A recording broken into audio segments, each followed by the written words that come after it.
We did it. We did it. We've done it yet again. Here we are, streaming away. Streaming away. Remember when I used to sing that every day? Maybe I should go back to that. That was fun, right? That was like a nice little mental illness sort of reprieve, right? Today was actually a really great day for me. I got, I finally, like, the last 2 weeks has just been like thunderstorms and clouds, and it's really manifesting itself in like physical pain. I've been getting like lots of pain up my in my neck, and like been getting headaches and all this kind of stuff. And finally today I said to myself, you know what I haven't been doing is I haven't been doing any yoga. I haven't been trying to take care of myself in this sort of physical sort of way. And so today I did like the most mildest, like literally went to there's a great website called Do Yoga With Me, right? Did like the smallest, shortest, like 20-minute, like it felt, it just went like a breeze. It didn't feel like it took any time whatsoever. And oh man, even that small amount just like really helped me out. Like a huge improvement, like literally like a massive, massive jump in how I feel, and the physical pain in my body dissipating and all of this. And so I managed to like get my dishes done, like clean up my apartment a little bit. It's good. Tomorrow's task is get that laundry done, right? You know how you can fall behind? You can fall behind on your own life and what it is you're doing and all that kind of stuff. And so getting back up to snuff, boy, does that feel good. It feels so good to just like, and a lot of it is just about taking care of yourself, like physically through, I used to do yoga every single day. I used to do like workouts, and I was in like a routine, and of course the pandemic and the absurdity of it just blew all of that apart. And so now I'm trying to get back into it, trying to get going. And oh, it's so helpful. Like after today, tomorrow I'm going to do like probably a proper one, because a quick like 20-minute like low level like kind of thing, like that's not proper. That's just like kind of reestablishing what it is to actually do yoga. Oh, but there's so much chaos. It's so difficult to actually establish routines for yourself, and actually, and I know for my own life, like I have moved across Canada on average once every 8 months. Like anytime I sit down and I do like the calculation, do the average of how often I move, the average is 8 months, and I can't believe it. And it's so difficult to create routines for yourself. It's so difficult to create standard kind of stuff when you're in this constant, perpetual state of movement and constantly moving around. Hey Matthias, how you doing? I mean, two double whammies from capitalism. I know about the Amazon tornado, right? Climate change and wage slavery in action. I mean, that's essentially the core of every story these days. What are you talking about specifically, bud? Like the Amazon tornado, like wiping out one of the facilities, right?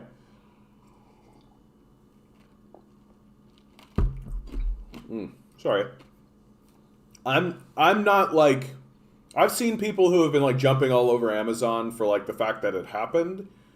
Um, but I mean, given the size and the scale of Amazon, like there's going to be an intersection that happens at some point. It's their response that I find particularly despicable, right? It's the response that I find particularly despicable. Like, okay, so there's people like in one of these facilities on an overnight during like a tornado warning and all of that kind of stuff. Like I understand how the event occurred, and and it's deeply tragic, it's deeply unfortunate, but the real thing that I think we got to be focusing on isn't that the event happened. Hi Misty, how are you? Oh my goodness, I hope you're doing well, Misty. My goodness, every single time you touch base in the Discord, it's like I need the universe to come and give you a big giant hug, Misty. That's what I need. I hope that you're doing well there, Misty. I hope everything's working out for you. Good to see you too, Major. Good to see you too. The oh like Jeff Bezos has said literally nothing. Like that's what it comes down to. That like a tornado came and wiped out one of his facilities and killed like what, 5 people, right? On an overnight, that they probably should have been sent home, right? Like it's a tornado. Like there's a tornado warning, right? Yeah, if they had a week's notice, they still would have had people working. Yeah, of course, right? And so that's one side of it. But then like the fact that like Amazon released like the most boilerplate, like our hearts and prayers with our families and all this kind of shit, right? They've done nothing. They've responded in no meaningful way. And like Jeff Bezos has just kind of like gone along with his life tweeting about like space station shit, right? And how like, oh, we're training people for this space program and all this kind of stuff. This like climate change disaster that's going to do nothing whatsoever. Like that's where it's really sociopathic and like despicable. Like this even like 20 years ago, this would have been thought of as like a national tragedy, right? Like if this was like a GM plant like 20 years ago, people would lose their shit about it, but nobody cares anymore, right? Nobody cares anymore. And because things are getting to such a high level of hysteria, because the hysteria is taking over, right? Because there's such a high level of hysteria. Yeah, he's just celebrating his space stuff. There's so much, right? We can't focus on anything. There's just too much news. There's too much happening. So we can't actually, like, pause and grieve any of this stuff. We can't grieve, like, school shootings have become ubiquitous and normal, right? Like, that's just like, okay, another one of these, right? Like, and nobody is able to pause and grieve, and the capitalist system doesn't let you. You just got to pick up the pieces of your life and move on if you can, right? And that's how it is now.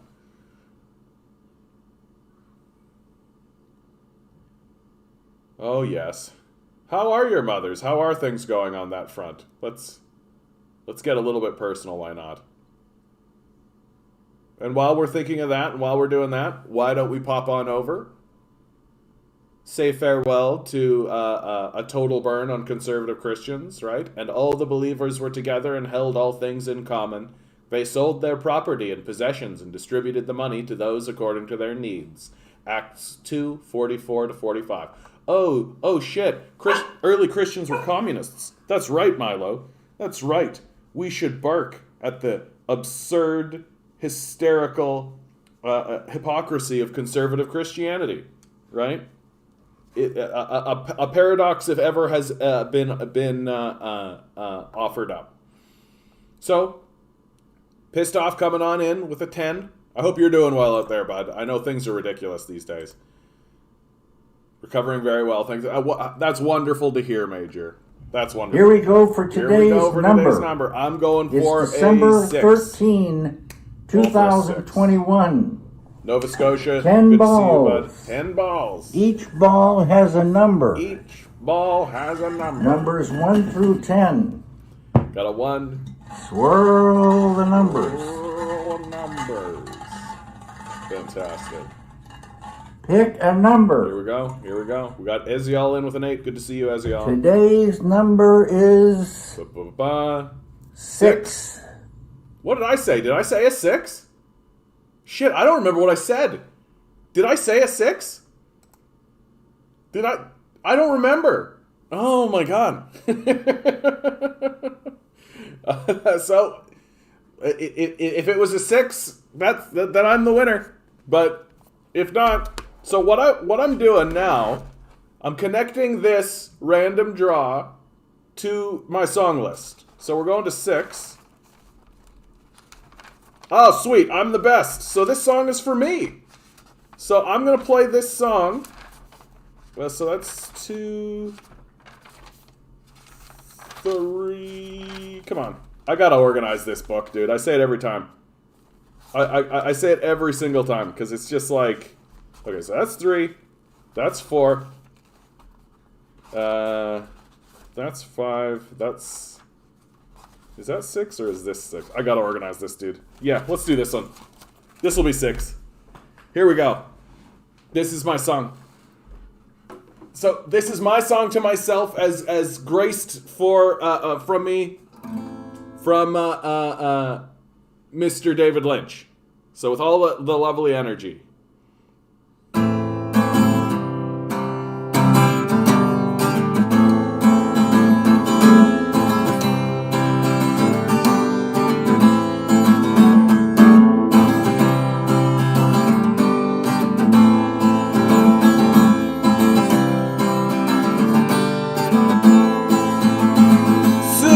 Psychos sold a package of lies, spun their stories and promised the skies. Now they're robbing us in front of our eyes. They get off watching your children die. And the ghouls who claim to run this place, they don't know wrong from right. They're trying to kill the human race. I won't go down without a fight.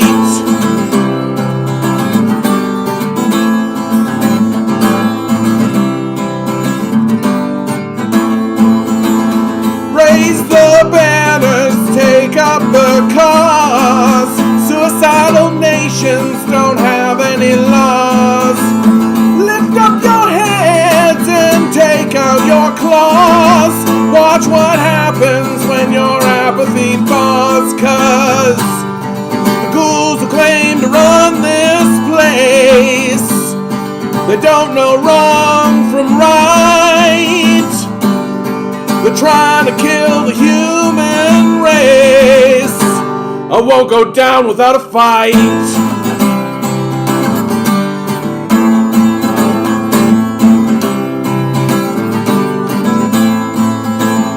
Kill these fascists, break all their bones. Take everything away, don't leave them alone. Bury them beneath a mountain of stone. They're evil, we won't forgive or condone. 'Cause the ghouls who claim to run this place, they don't know wrong from right.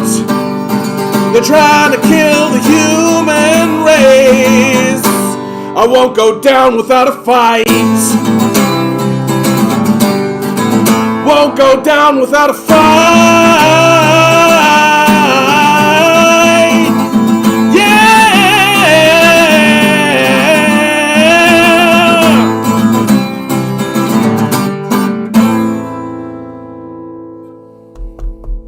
Boom. I love that tune, dude. I love that tune. I'll give my performance of it a B.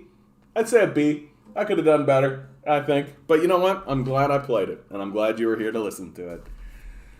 Oh my goodness. Well, my dog took my spot for my guitar, so I think I'll be returning this to its sacred place for now. For now. We might play some tunes later. We'll see. We'll see how the universe takes us. So, let's move on to the news, shall we? First thing you got to talk about, right? COVID. COVID cases here in Ontario, up 1,500. We're up, right? Won't be too long until we're at 2,000 cases. The response from the Ford administration, I think you can basically call despicable, right? That they're not doing anything, and they're not going to do anything. That they're just going to shrug and be like, oh, what are we going to do, right? And the goal now from the Ford administration, as, you know, a member of the capitalist death cult, is to just, let it come through. It'll kill who it kills, right? It's going to cause the damage that it's going to cause. And what this is doing, right, what this total inaction from our leadership is actually doing is creating a complacency within the populace, right? That it is always the case that people will follow their leader. And if their leader is walking around being like, everything's fine, right? Oh, what are you gonna do? Normal, everything's fine. Then the populace will start to act that way, right? And this, in spite of the fact now that we have doctors coming out and saying, like, this is actually quite serious. Here's an article from CP24, right? There's a myth out there that it's mild. Head of Ontario science table says of Omicron. The head of Ontario's Science Advisory Table is urging people to stop their wishful thinking when it comes to the Omicron coronavirus variant, adding that any suggestion that the COVID-19 variant causes milder illness is a myth. This is historical. This is unprecedented. This week, Omicron will become the dominant variant in the province. People cannot imagine the sheer scale of what we're talking about here. It is really challenging. Dr. Peter Juni, the head of the province's Science Advisory Table. According to the Science Table, the effective reproductive number for Omicron in Ontario is now 4.1, meaning that for every 100 new Omicron cases will go on to generate 410 secondary infections. All other previous variants of the virus combined have an R2T value of 1.32. Holy cow. So for every 100 new cases previously, you would get 132. Now we're hearing that Omicron will go from 100 to 410. That's 4 times what it has been previously. That is enormous. That is an enormous shift. The doubling time for Omicron in Ontario is now projected to be every 3 days, according to the Science Advisory Table. It is now estimated that about 30.8% of all new cases involve the Omicron variant. This variant here is so absolutely infectious now, this will reach every single person. Statistically speaking, there will be very few lucky ones, Juni said. Once everybody has reached immunity, the game will probably change a bit. I would expect 2022, somewhere in spring, to change. But first we need to get there, and right now it grows very explosively. He called the suggestion that the variant causes more mild illness than the previous strains a myth.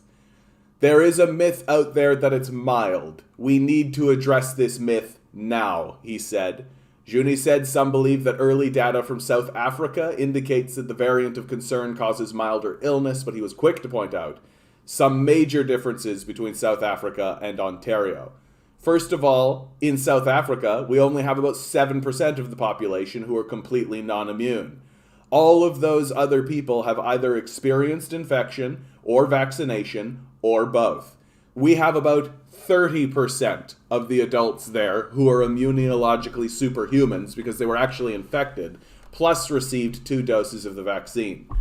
When you think about our situation, we have about 20% of the population completely non-immune, and we only have very few people, 10%, who received their 3rd dose or 2 doses and an infection. That's the difference we're talking about. Juni added that the median age in South Africa is about 27 compared to 44 in Ontario. Age is the most important risk factor, he said. So we need to forget about wishful thinking here with mild disease. We simply don't know. Starting today, everyone aged 50 and older can book their 3rd dose of COVID-19 vaccine, and the province has vowed to roll out booster shots to everyone 18 and older starting on January 4th. Bajuni said the province currently has a capacity problem that needs to be fixed. We need to get to at least 200,000 doses per day, and there will be a lot that will happen probably through the next few days and weeks, he said. Over the past week, Ontario has administered no more than 80,000 vaccine doses on any given day. What we see from the UK now is against Omicron after 2 doses, are protection against infection, not serious disease, but infection will start to wane after about 12 weeks. And this holds probably across all age groups. In Ontario, it has been about 5 or 6 months since the majority of people received their 2nd dose. This is a 3-dose vaccine. Everyone needs to get vaccinated, and we need to rush as fast as we can. I'm not seeing this urgency from the Ford administration. I'm not seeing this urgency come out of the capitalist death cult. That we are outright being sold out. Like, That there can be no other way to describe it. That we've been hearing about the Omicron variant for weeks now, right? We've been seeing it coming for weeks now. And I feel like I try to keep my finger on the pulse of all of this. I try to keep apprised of all of this. But I feel as though the narrative that I have been told about Omicron is that we have it well in hand. And now here we have our own head of science advisory table here in Ontario telling quite a different story. Well, and certainly this individual was talking to the Ford administration. Certainly this individual was talking to the people who are in positions of power. Looks like he's been completely ignored. Looks like he's been completely ignored.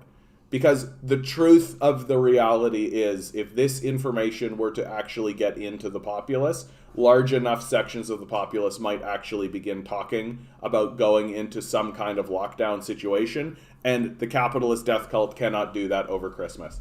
Straightforwardly, straight up. They will not lock down over Christmas. They will not do it.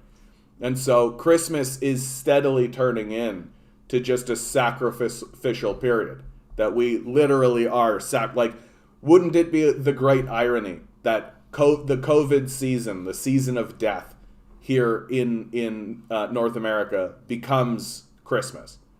That's going to be a great irony if that is the case. Hey Barnabas, how you doing, bud? Good to see you. Good to see you. Going through yet another COVID situation. This doctor here saying it is highly likely that most people will experience an infection of this Omicron. It's 4 times more transmissible and just as deadly, just as brutal. Yeah, you talk about the Amazon and other factory workers who died in the tornado. Yeah, we touched on that very briefly. I mean, my feeling is very simply it reveals the sociopathic nature of Amazon. Like, not because the event occurred. I feel like when you have any large-scale organization, events like this are actually going to happen. It's their response. It's the response. Like, they literally did a boilerplate from the spokesperson, just like, we here at Amazon are so sad that the thing happened. Right? Like, it might as well have been like a Mad Libs card, right? Like that they basically took like the card that they give to people when one of their loved ones passes away, and they're like, we here at Amazon are so sorry to hear about the loss that you experienced in your family, right? And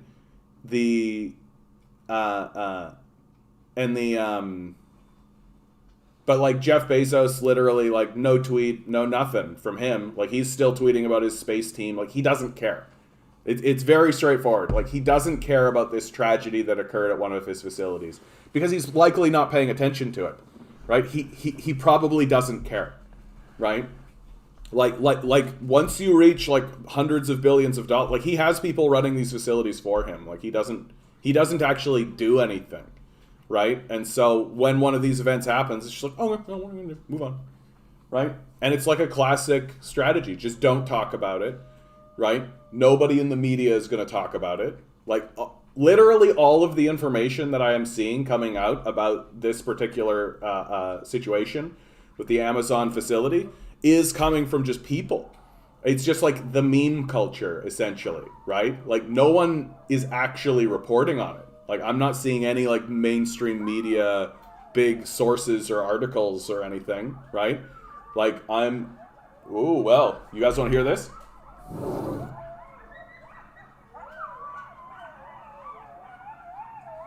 These are all coyotes. I don't know if you can hear them.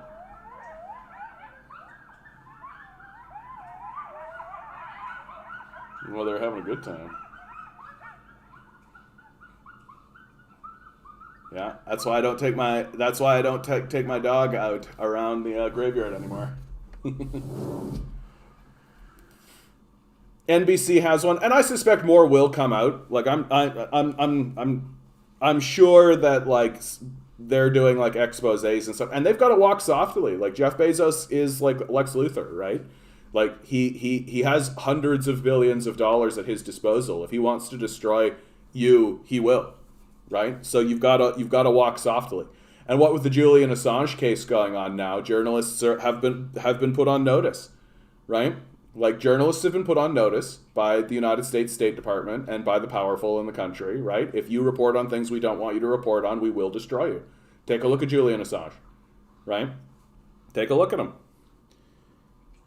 And, no, I'm in Toronto. There's a graveyard over here. And if you look at the Toronto city map, Google, Toronto has a great deal of, one of the hidden secrets about Toronto that nobody knows about is that there's lots of, as you can see, there's lots of green spaces and there's lots of ravines. There's tons of ravines all over the place, right?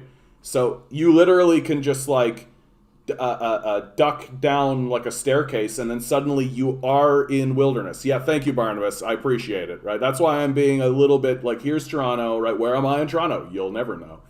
And there's all of this, but there's all of this green space, right? So take for example, like even like Centennial Park, and those are dead-ass coyotes, dude. Yep, coyotes are all around this area, right? Because they live in the ravines, right? The coyotes live in the ravines, the hidden gem, the hidden secret about Toronto that nobody actually knows. You literally can be like walking down like urban center, commercial districts, right? Buildings and all this kind of stuff, and literally be like, oh, here's a staircase. I'll walk down this staircase, and the minute you're on the staircase, you look around and all of the city is gone. It simply no longer exists, and you walk into like wilderness. You like walk into a valley, a ravine, and you're just like, oh, this is like the wilds again. And there's like a path that's like been built in it and all that kind of stuff. So it's not like wilderness, but all around you, it's full-scale wilderness, right? There's an enormous conservationist movement that exists in the city of Toronto to ensure that the ravines are well taken care of, because you can't build in them, right? You can't exploit them for anything, and so lots of people have been like, well, they're nice. Let's keep this natural refuge, and they're all over the city, and so the coyotes live there. Right, they exist there, and they come into the graveyard to hunt. That's what they're doing. They're hunting in the and of course now they love it because like it's dark now, right? So they can really have a lot of fun. So little sidebar. So keep safe. Get the vaccine. Right? Get the vaccine. That's very important. The Ford administration is not going to tell you to get the vaccine because, I mean, for God's sakes, like, Doug Ford's daughter is straight up an anti-vaxxer. She's putting out anti-vax skepticism all the time. And it's kind of scary that the leader of the province, his daughter is an anti-vaxxer, right? Like, that's pretty scary. Pretty scary that we're not hearing about this guy from the Ford administration directly, right? Pretty scary that we're all just kind of being abandoned to it, right? Like pretty terrifying, in fact. That we all knew it was going to happen eventually, that eventually the death cult was just going to shrug and say, okay, well, what are you going to do, right? What are you going to do? You know? And it's just the classic, like, from the movie Shrek, right? Many of you will die, but that is a sacrifice that I am willing to make, right? Like, that's where we are. That's where we are. The people who are supporting the Ford administration still are, like, the most reprehensible people in the country, perhaps. Like, imagine if we had have actually done a proper lockdown at the beginning. Imagine if we had have actually, like, stopped and actually done something about this. It would be nice. It's nice to dream. It's nice to dream about being, you know, a reasonable society that's not run by children. Nice to dream. So, we're being told now that, so right now we're at 1,500 cases. Okay, 1,500 cases. So 3 days from now, if that report is accurate, 3 days from now, that's going to be 3,000 cases.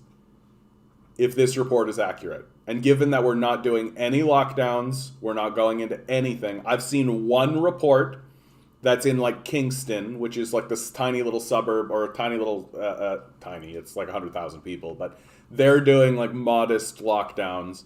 But like nothing's happening here in Toronto. It's just business as usual. It really is like everybody's just shrugging and being like, oh, well, what are you going to do?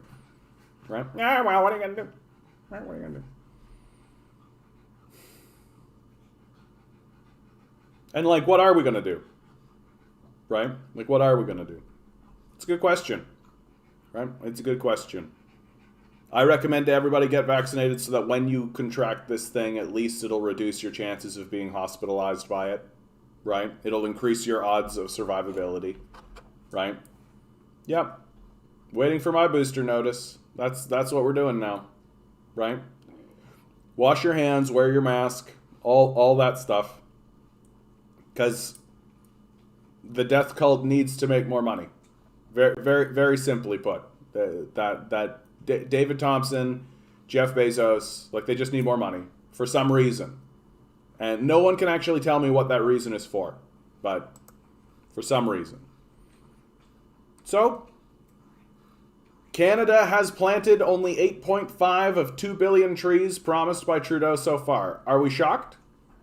Oh, shit, it's the Liberals not actually enacting basic promises that they made. Planting 2 billion trees, it's not even ambitious. Like, it really isn't. Straight up, the government could, like, outright create, like, an enormous jobs program that's all about planting trees. Like, this could have been accomplished easily. We literally have done exactly the things that need to be done to do these sorts of initiatives. It's not difficult. It's like one of the basic functions of government to do these sorts of things. And our governments are incapable. Why? Because they're responding to a death cult. They're not listening to what people actually want. They don't care. The federal government has planted less than 0.5% of the 2 billion trees it pledged to put in the ground across Canada by 2030. The Canadian press has learned. Figures obtained through an Access of Information request show 8.5 million trees had been planted as of mid-November, representing just over 0.4% of what the Liberals have repeatedly promised. Prime Minister Justin Trudeau made the pledge during the 2019 election campaign, and the goal was repeated during the government's 2020 throne speech, setting out policy objectives. Right? It's all substance. Like it's all performance. It's all performance. Like anything that they do substantively is just so that they can take a picture of it. That's it. So literally like Justin Trudeau with like a shovel being like, climate change, plant a tree. Ha!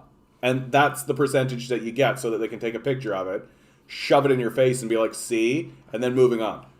It asserts the 2 billion trees would help Canada meet its climate change targets. It's literally the only thing that we can do, right? Like, planting trees is actually, and let me be specific about what I mean when I say this, right? Most of what we should be doing is actually stopping, right? Most of what we should do is actually not do. We should actually stop, right? There are very few things that we can actually do. Planting trees is one of them. Planting trees is one of the things that we can actually do in order to accomplish climate change goals, in order to move on and actually achieve anything, right? And we're not even doing that. Like, we're not even doing any of the basics, which makes sense because we're not removing fossil fuel subsidies. We're not cutting back on production. We're not doing any of the things that you should be doing if you are actually taking this seriously, because the Liberals are not serious, right? They're not a serious party. They work for a death cult. And they're just, as we move forward, they're just outing themselves over and over and over and over and over and over again, right? And it's just getting obvious now. It's just getting obvious. And like, I'm starting to see like the NDP are actually pushing back, and they're actually doing stuff. Hold on, I want to share this, guys, with you because it's here's something I made. I'm tired of NDP ads. They kill in the House, then die on the campaign. Here's an ad I'd vote for. Just for fun. Under this Liberal government, inequality has reached unparalleled levels. The ultra-rich are richer than ever in this Prime Minister's Canada. But still, Liberals resist the wealth tax and do nothing about overseas tax havens. What? What the fuck? Canadians are struggling to put food on the table, to keep a roof over their head, and to pay their bills. Are the Liberals going to put the interests of the ultra-rich ahead of those of everyone else yet again? Yet again. NDP. Fuck the Liberals. There you go. There's an NDP ad that's like 5 times better than any NDP ad I've ever seen. Ever. The NDP have never put forward an ad that is worth a good goddamn ever, because they don't actually care to win. Right? They're just another neoliberal party. Right? They're just another neoliberal party that's going to come in and do what neoliberals do. Right? But what I wanted to point out with this is like, Sure, what richer this than guy ever. is saying is completely on the nose. Right? That little speech that he just gave there is completely fucking on the nose. Like, it's like, boom, right on the nose. Boom. And these guys disappear in the campaign. They just go away. They just don't exist as far as Canadians are concerned. Like, nobody knows who this guy is, right? They're never going to show Peter Julian. They're never going to show this. Because the truth of the matter is that, in my estimation, the NDP are not supposed to win elections anymore, right? They're just supposed to exist to funnel communists and progressives into this dead end, right? That's the goal. And how do I know that's the goal? Because they have these sick, kick-ass moments in the House where they actually do kick in the door and, like, with a flamethrower and just, like, burn the fucking place down. And then when the campaign starts, it's literally like, soft music, kitschy, I'm here for you. Get fucked. Like, get fucked. Like, where's this? Where is this? Why does this disappear on the campaign trail? Is it because you're working for the capitalists? Well, it looks like it might be because you're working for the capitalists. So, get fucked, NDP. It asserts the 2 billion trees would help Canada meet its climate change targets while creating roughly 4,300 new jobs. Always with the jobs. Jobs! Jobs! It's about the jobs! Despite the sluggish start to the tree planting effort, the Ministry of Natural Resources said the program isn't falling behind. Oh. There will be about 30 million trees planted by the end of this year. Oh, tree planting as part of this program will continue to ramp up, said Joanna Sivasan-Karen of course, Sivasan-Karen of Natural Resources Canada. Fuck trees, let's make 2 billion billionaires? You can't. You can't actually do that. That's not actually possible. Partners have pledged to grow those 30 million trees, according to the department, which has not yet received or validated all the figures. Green MP Mike Morris said the disclosure that only 8.5 million trees have so far been planted was incredibly disappointing, but not a complete surprise. Talk about downplaying it. We've seen a pattern from this government of making grandiose promises around elections, but not following through. This being the most recent example, Morris said. Planting trees is one of the cheapest forms of climate action, while regenerating forests can also reduce erosion. The government said it's planning a big tree planting push by the end of December, with a call to register new partners to plant an extra 250 to 350 million trees annually. Like, none of that's going to happen, right? Because it doesn't make money for billionaires. It doesn't make money for the capitalist class, right? Like, this is all a faff. It's all a complete and total wank, right? And if the Liberals actually do manage to make it there, they're going to make it, like, literally they'll wait until, like, so the pledge is for 2030, and so they'll wait until 2029, right? And then there'll be this, like, huge push, and they'll, like, do it technically. You know what I mean? Like, if you take, like, big bushels of trees and just jam them in the ground and cover them in dirt, technically you've planted them. Right? Even if they're not going to survive, because that's not how trees survive, right? Like if you fly over a field with a plane and drop a bunch of seedlings, right? You can say that you planted those trees. Like that's the way they're going to do it. Like cuz that's the way these liberals operate. Like take a look at their pledge to like get to net zero by 2050, right? Their plan literally is to increase emissions, to increase production until finally, oh, here comes 2050, finally, and then they'll like try to drop it back down. But the reality is even if they go through it, like they don't care. They don't care, right? Like that by the time we get to that point, like 2050, are you kidding me? I'll be 50. Like I'll be 50 by then. Like 50, 55 even, right? So I'll be older. Right? And I'll be like, I'm basically going to be sitting here talking to you guys, being like, here we are, 2050, told you so.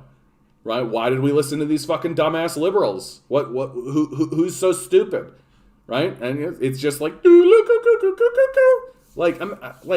would you believe anybody if they made these sorts of promises? Like, would you believe anybody if they made these kind of promises? Yeah. In 25 years... In 25 years, I'll paint that roof. That roof will be painted in 2025. Even if they said 2025, it's like 4 years from now. I'll be like, shut the fuck up. Paint the roof. Like, paint the fucking roof. Breaking officials, Virginia IT agency hit with ransomware attack. Yeah, okay. Honestly, I gotta tell you, all of this like digital IT stuff where people are like, oh, we're hit with attacks and oh my god, it's this and oh my god, oh, I'm just like, I don't give a fuck at all. Like, I really don't. Like, I think a lot of this shit should be shut down. Like, a lot of this shit. Like, the NFTs and the cryptocurrency and all this bullshit, right? And if Virginia IT is getting hit with ransomware attacks, I'm just like, oh, okay. Like, get fucked. Get wrecked. Like... I don't know what to tell you. And also, I don't know that enough about the situation to really comment on it. Like, is Virginia IT like actually like a big deal? Like, who actually cares? And like, then you do the digging on it, and then you find out that it's actually like some 13-year-old living in his parents' basement, right? And he's just got like 2 computers. Him and his buddies are just like, oh, look at what we can do. They like watch the 1990s movie Hackers, and they're like, oh man, we could do that. Right? Because like, again, like these American agencies, right? Like they don't pay for like cybersecurity and shit, right? They don't actually like put money on the table in order to protect themselves from any of this kind of stuff in serious ways, right? Because that costs money, right? The capitalist way is to just pay for the rebuild. That's how capitalists roll, right? When the thing collapses, as it's predestined to do, because that's capitalism for you, right? Just rebuild it. And if it's gonna not be worth rebuilding, then just don't. Which is why America and ostensibly the rest of North America and the neoliberal world just steadily decays into bullshit, right? Because eventually all of these capitalists just sort of say like, well, it's not worth rebuilding.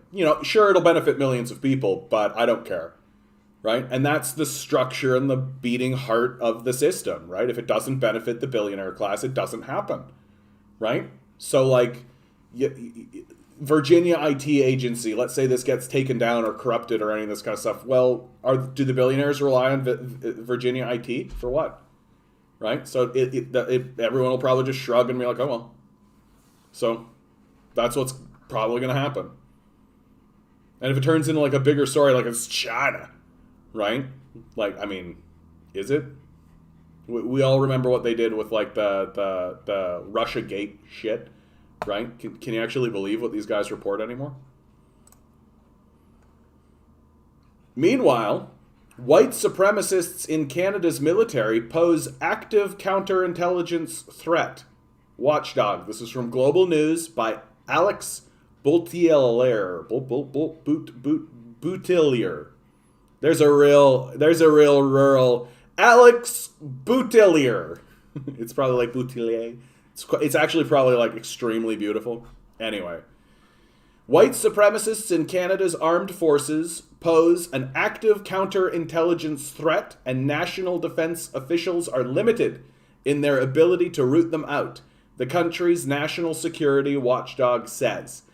The National Security and Intelligence Review Agency reported concerns Monday that the Canadian Armed Forces Counterintelligence Unit is limited in their ability to proactively identify white supremacists in the ranks.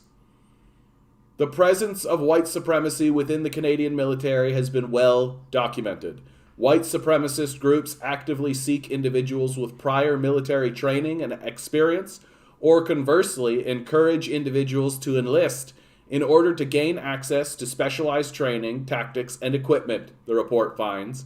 While responsibility for addressing this threat cannot fall uniquely on the force's counterintelligence unit, it said the agency reported concern the unit may not be fully utilized to proactively identify white supremacists across the Department of National Defense. White supremacists and neo-Nazi infiltration of the Canadian Armed Forces has been a growing concern for a number of years and increasingly a preoccupation for senior officials. The heads of the force's three branches, the Army, Navy, and Air Force, released specific directives against hateful conduct within the ranks last year. But NSIRA's report casts doubt on the force's ability to actually identify white supremacists in their ranks. And it simply doesn't help that we are training Nazi groups in Ukraine, right? Like, I've been reporting on this all along, and it just seems like we're completely fine with it. Right? Not only do we support Nazi groups in Ukraine, we have Nazi sympathizers within the ranks of the Canadian Military College. Right? The Royal Military College. There's a fellow by the name of Lusiak, right? Lombard Lusiak, a Ukrainian Canadian Congress donor, is a professor of political science. Right? He's campaigned against the Holocaust exhibit at the Canadian Museum for Human Rights. He's involved in educating future Canadian military leadership on subjects such as history and geostrategy, while being a Nazi sympathizer. Right? Like, yeah, of course it's getting difficult to root these guys out. They're your trainers. Right? They're your teachers. Like, of course.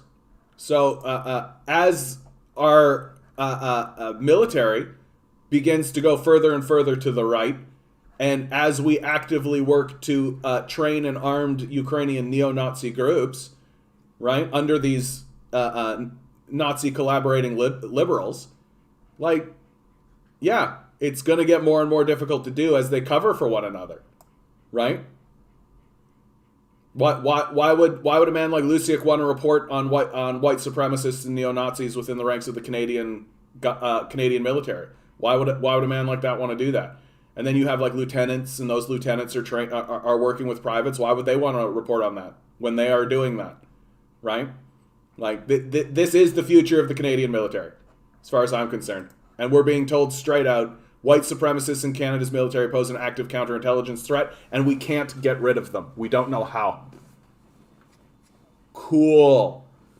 And in the meantime, people have said in the chat here, Isaac, hope if you're still around, bud, more than 500 female gymnasts were sexually abused by former U.S. national gymnastics team doctor Lawrence Nasser, right? Like, these are all connected. This is all connected. Like, and the sexual abuse scandal that's going on in the Canadian military right now, it's all connected, right? Like, white supremacy, neo-Nazi groups, sexual abuse, right? It's all connected to one another under this dark ideology of neoliberal capital.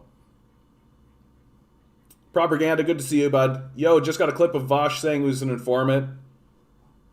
Yeah, I got a clip of Vosh saying he wishes Assange would be tortured despite those who support him. Yeah, Vosh is a brutal figure, dude. Like, he's a really, really brutal figure. The more I learn about him, the more despicable he becomes as a person, right? Just as an individual. Like, I've seen clips of him defending child pornography. I've seen clips of him defending pedophilia, right? Like, if... That's when I knew that, like, I talk all the time on this channel about, like, there are linchpins, right? You can pull out and that collapses the whole thing. yeah, if you're defending child pornography, like, that's a linchpin. You don't need to take that person seriously as a commentator, and it's actually quite concerning that Vosh has as much influence as he does, right? Like, he's, for very simple reason, right? Like, if you don't understand the concept of consent, right, which, to defend child pornography, you have to not understand the concept of consent, and you have to not understand that children lack the capacity to consent, which is why it's wrong to sexually abuse them, right? Which is why it's wrong to engage in sexual actions with them, because they don't have the ability to consent to such things. And if you don't have the concept of consent in your mind for that, like, then if you're not going to have the concept of consent when it comes to interacting with foreign bodies or foreign nations. No, and at the end of the day, like, Vosh is a complete and total imperialist, right? He's a fraud. Like, he's not a leftist. He presents himself as a progressive leftist, but he's not, right? Near as I can tell, he's like he's a pretty far right neocon, right? Like, he's not actually literate. He doesn't know anything, right? And you can see it when he actually debates credible people. He just falls into like a gish galop kind of thing where he just kind of like babbles because he's a child.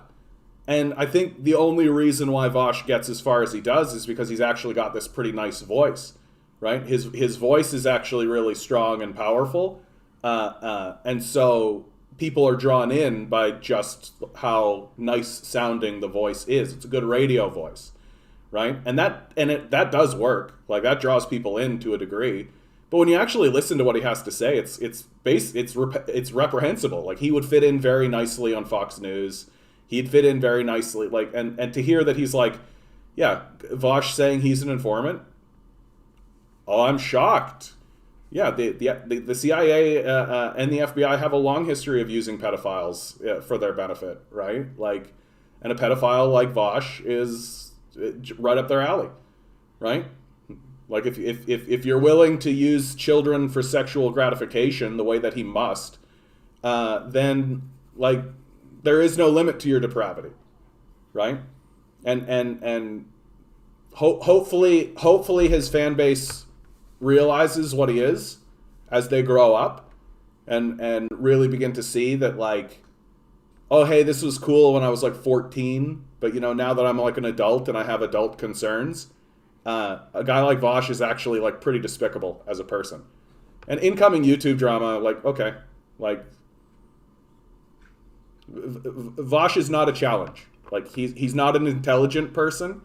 He doesn't actually think about what he says. His entire strategy is to just babble like a child, because that's what he is.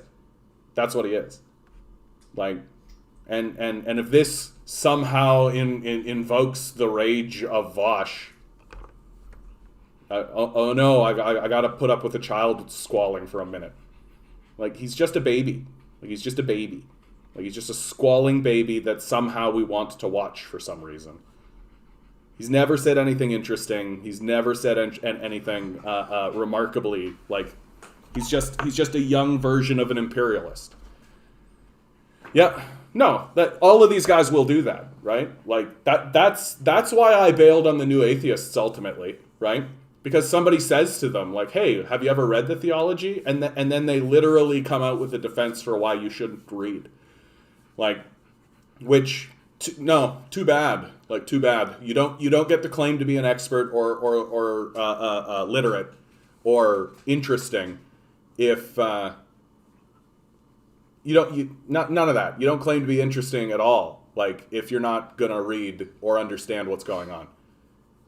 And it makes sense that a pedophile would argue against reading, right? Like, because if you actually read and learn things, you find out why pedophilia is bad, right? Which, like, you know, Vosh is a pedophile, so it's pretty straightforward. Too many think you can't just say no, you're not allowed to raise prices. Yeah. Yep.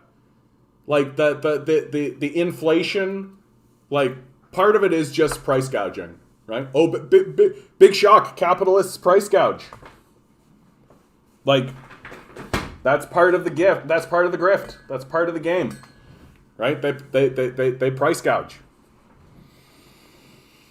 If you actually want to talk about interesting YouTube drama, right? I think the drama that's going on between Jimmy Dore and Hassan is far more interesting in regards to the Assange trial, right? Like, I was watching something. It was the dive with David Hinkle or whatever his name is, and he was pointing this out. Like, Hassan doesn't actually have, like, he doesn't seem to know anything outside of, like, the American sphere, right? He doesn't actually seem to know who Assange is or what's going on with this trial. And if he does, then come on, buddy, there's peanut butter all up in there. If he does know who Assange is, then his take on it is absolutely brutal, right? Like, it's absolutely brutal. An anarchist thinks they can counter my Marxist points based on their anarchist studying. Yeah, like, I mean, I can't. Jason Hinkle, not a good person. He lies a lot and once smeared Assange. I don't know that much about Hinkle, honestly. My take on him is that he's too straight edge looking for me. He starts talking and I'm just like, who is this guy? Who is this guy? Again, though, I don't know nearly enough about him. Although, and the thing I saw counters that, right? I saw that Hinkle was defending Assange, right?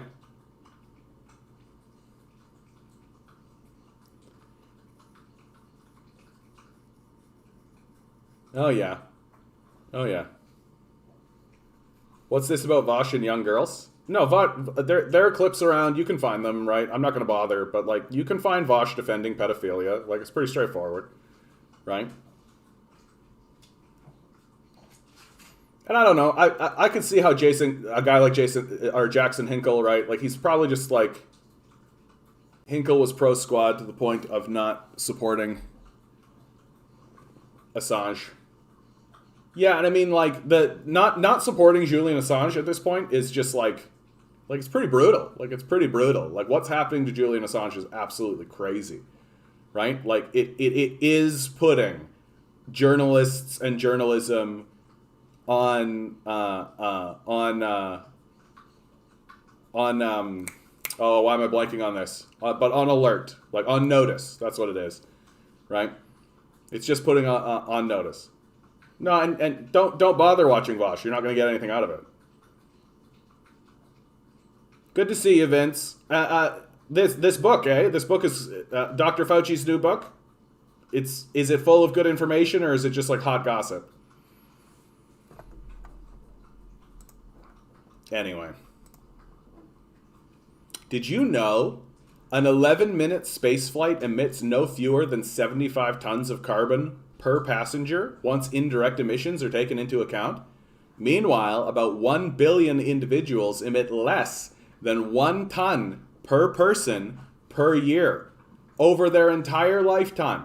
This group of 1 billion individuals does not emit more than 75 tons of carbon per person. You read that correctly. A billionaire's minute-long joyride to the edge of space created more carbon emissions than 1 billion individuals produce in their entire lifetimes. Like, this whole narrative that it's up to personal individual kind of thing, like, we can say pretty clearly now, like, that's fucking criminal to say that shit. Like, you hand in your intellectual credibility card and put your propagandist badge on when you talk that way. You're straight, like, it's reefer madness. It's McCarthy smearing. It's on that same level to say, well, it's up to individuals to individualize their individualism, and that's how we'll solve this problem. When literally, even if everybody did that, it wouldn't be relevant, right? It's straight up distractionary tactics to ignore the reality of what it is to actually go on. Oh no, it's Robert JFK's book on Fauci and his corruption. It's wild. Oh yeah. It has a lot of right-wing following, but looking away from some anti-vax critique, the way Fauci has botched this pandemic is crazy. Oh yeah. If anyone wants to yell about SpaceX also polluting, they're launching scientific gear and NASA missions, not grab-ass crews is space. Yeah, like, I mean, well, but like, we need to stop this shit. Like, we've got to stop this madness. Like, it's, and it is hysteria. Like, it's hysteria. Like, oh, we need to look up to the stars and colonize Mars and all this kind of stuff. Like, what the fuck are you talking about, dude? Like, literally, we're caught in a fantasy where we are going to blow up the Earth. We're going to literally, like, scour the Earth so that we can fucking, like, pursue this madman's journey of like, what are you going to do, terraform Mars? How about terraform Earth? How about actually figure out that you can sustain a model that's already there, right? Like, imagine this. Like, literally, we're going to destabilize and destroy the model we were given, that we inherited, right? So we're going to destroy and dismantle that, showing that we're completely incapable of building sustainable models, while shooting rockets at, like, a dead rock in space, saying, and we'll build a sustainable model here. Shut the fuck up. No, you're not. Like, no, you're not. And no, please, a left crypto, no. Every single one of those cryptocurrencies is a climate change disaster. Like a full-scale, like, nuclear bomb in your face disaster. Bitcoin, Ethereum, Dogecoin, like, pick one. Each and every one of them is a full-scale disaster. Like, the nuking of Hiroshima level disaster. Like, we need to shut these things down. We literally need to criminalize them. Like, they need to go the fuck away. Like, the idea that, like Bitcoin alone requires the same amount of energy per year to sustain as Argentina. Ethereum is Ireland, right? Like, so each one of these is like a country in and of itself. And for why? Is it to feed people? Is it to sustain some kind of system to actually help people? No, it's so that I can have a funny picture of a dog. Look, I own this funny picture, right? Oh, it's so billionaires can trade sex slaves with one another. Like, there's no fucking value on these. They need to go the fuck away. Period. Like, period. Like, if you were a fucking adult, like, if we were adults about this fucking conversation, and you just laid out the truth on this, there's absolutely no way that anyone would continue to go along with this. They're a fucking disaster. They're a total fucking disaster. And I'm also getting a little angry, Barnabas, because I kind of have to pee. So I'm going to go pee, right? I don't have a video, so chair stream, chair stream, chair stream, chair stream, chair stream. Everybody loves a chair.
Ugh.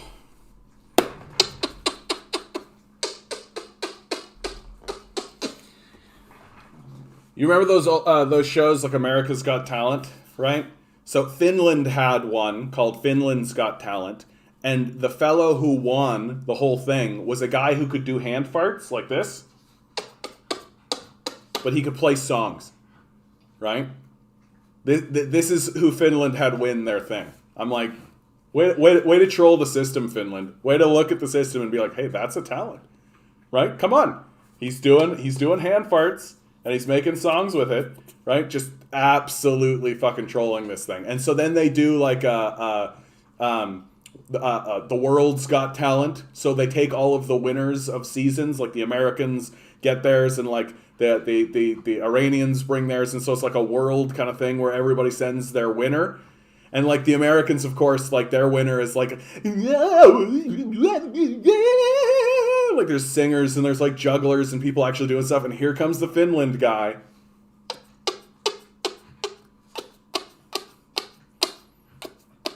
And it ends and everybody's just like, yeah, he did it, like as advertised, right? Like, okay. It's just like the perfect troll from Finland. You should check out the video Frank Analysis put out showing Vosh admit he's an informant. It's like 10 seconds.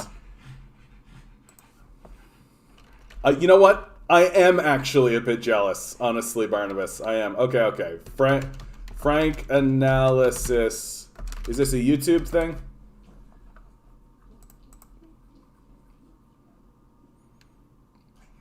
Rank Analysis, independent media.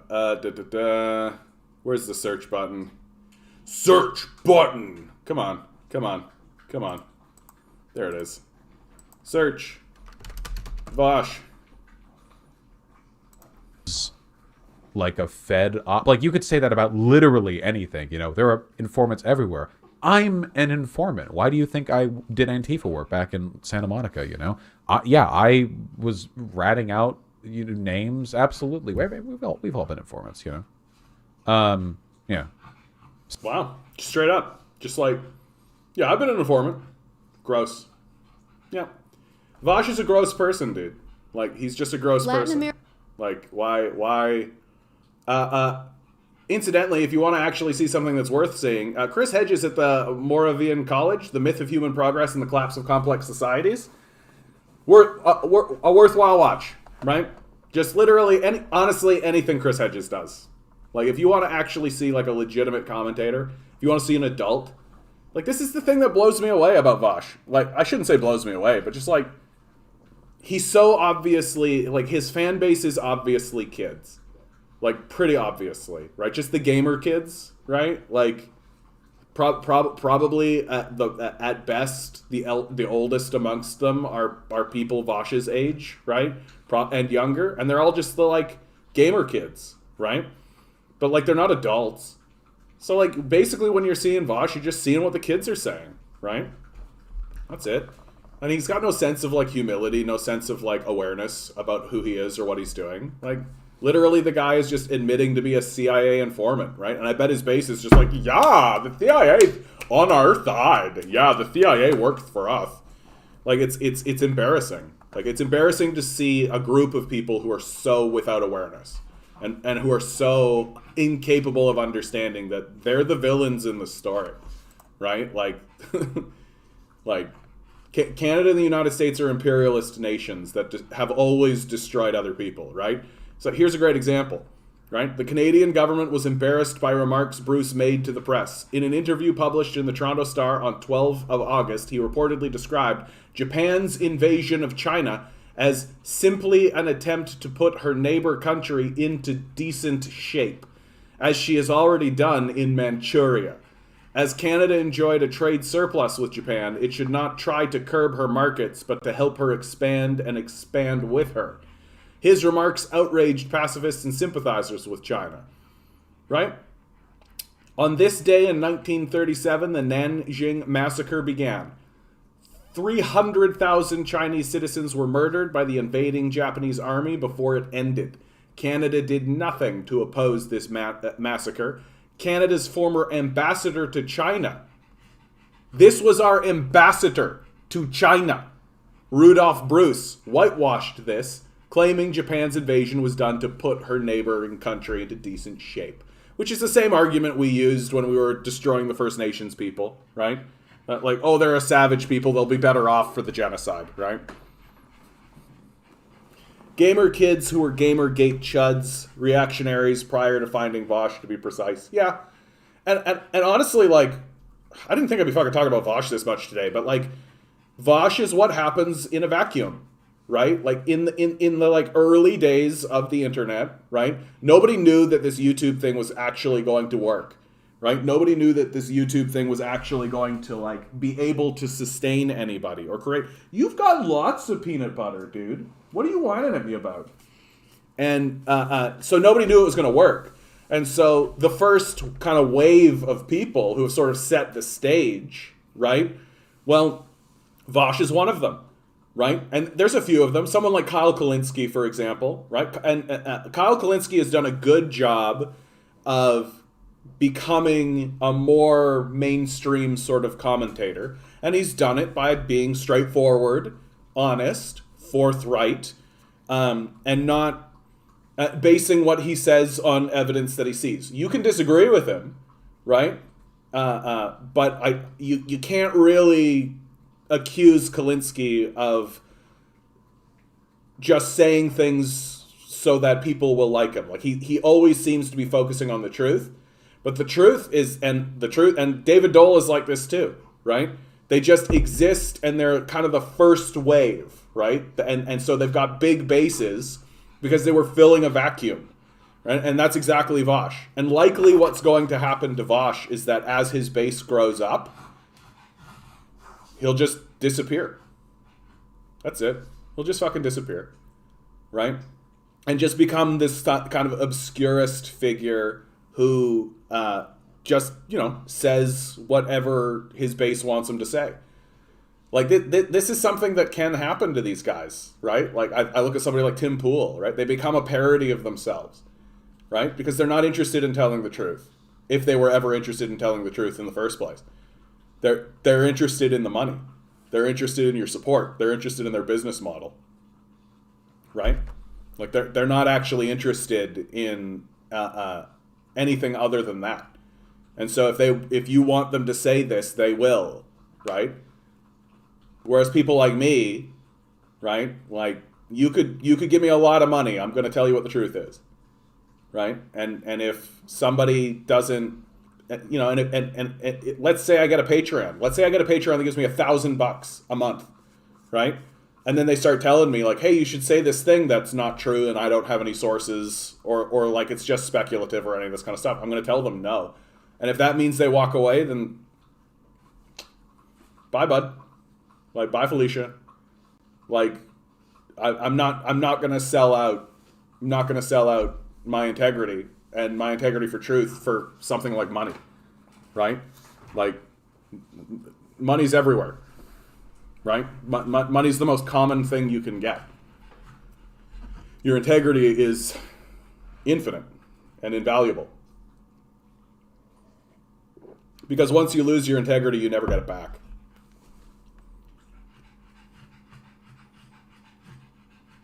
Anyway, I think I'm good talking about Vosh. I think I'm good. I've been talking about him more than I think. I did see, like, okay, there's a little bit of YouTube drama because Vosh reached out to Second Thought to talk about China, and Second Thought basically politely declined. Like, he said that he would talk to Vosh in private, which I think is correct. Like, honestly, like, there's no reason to talk to this guy. Like, you're not going to have... It's not going to be an interesting or good experience, right? Like Vosh is just going to gish glop you, right? He's just gonna talk over you, obfuscate, right? Not allow you to finish your points, and really just spew bullshit. And especially when it comes to like China, right? Like I watched a Noam Chomsky article recently, or a Noam Chomsky interview recently. He's like 93, still giving interviews. Like, what a fucking baller this guy is. And he outright asked the question, like, why are we scared of China? Like, why are we scared of China? And he goes through, like, a couple of things, and he's like, okay, but that's not real. Like, that's not a thing, right? And really he comes down on the point, and I think I agree entirely, like, we are scared of China because it exists. So we're not scared of China for anything it's done. We're not scared of China for any reason other than it exists. Like, is this a good way to live in the world? Is this how we want our leadership to be enacting policy? Right? Oh, here's a big nation that exists, and so we have to undercut it at every turn. Like, imagine if you had a neighbor like this. Like, imagine if you had like a friend in your friend group that was like this. Like,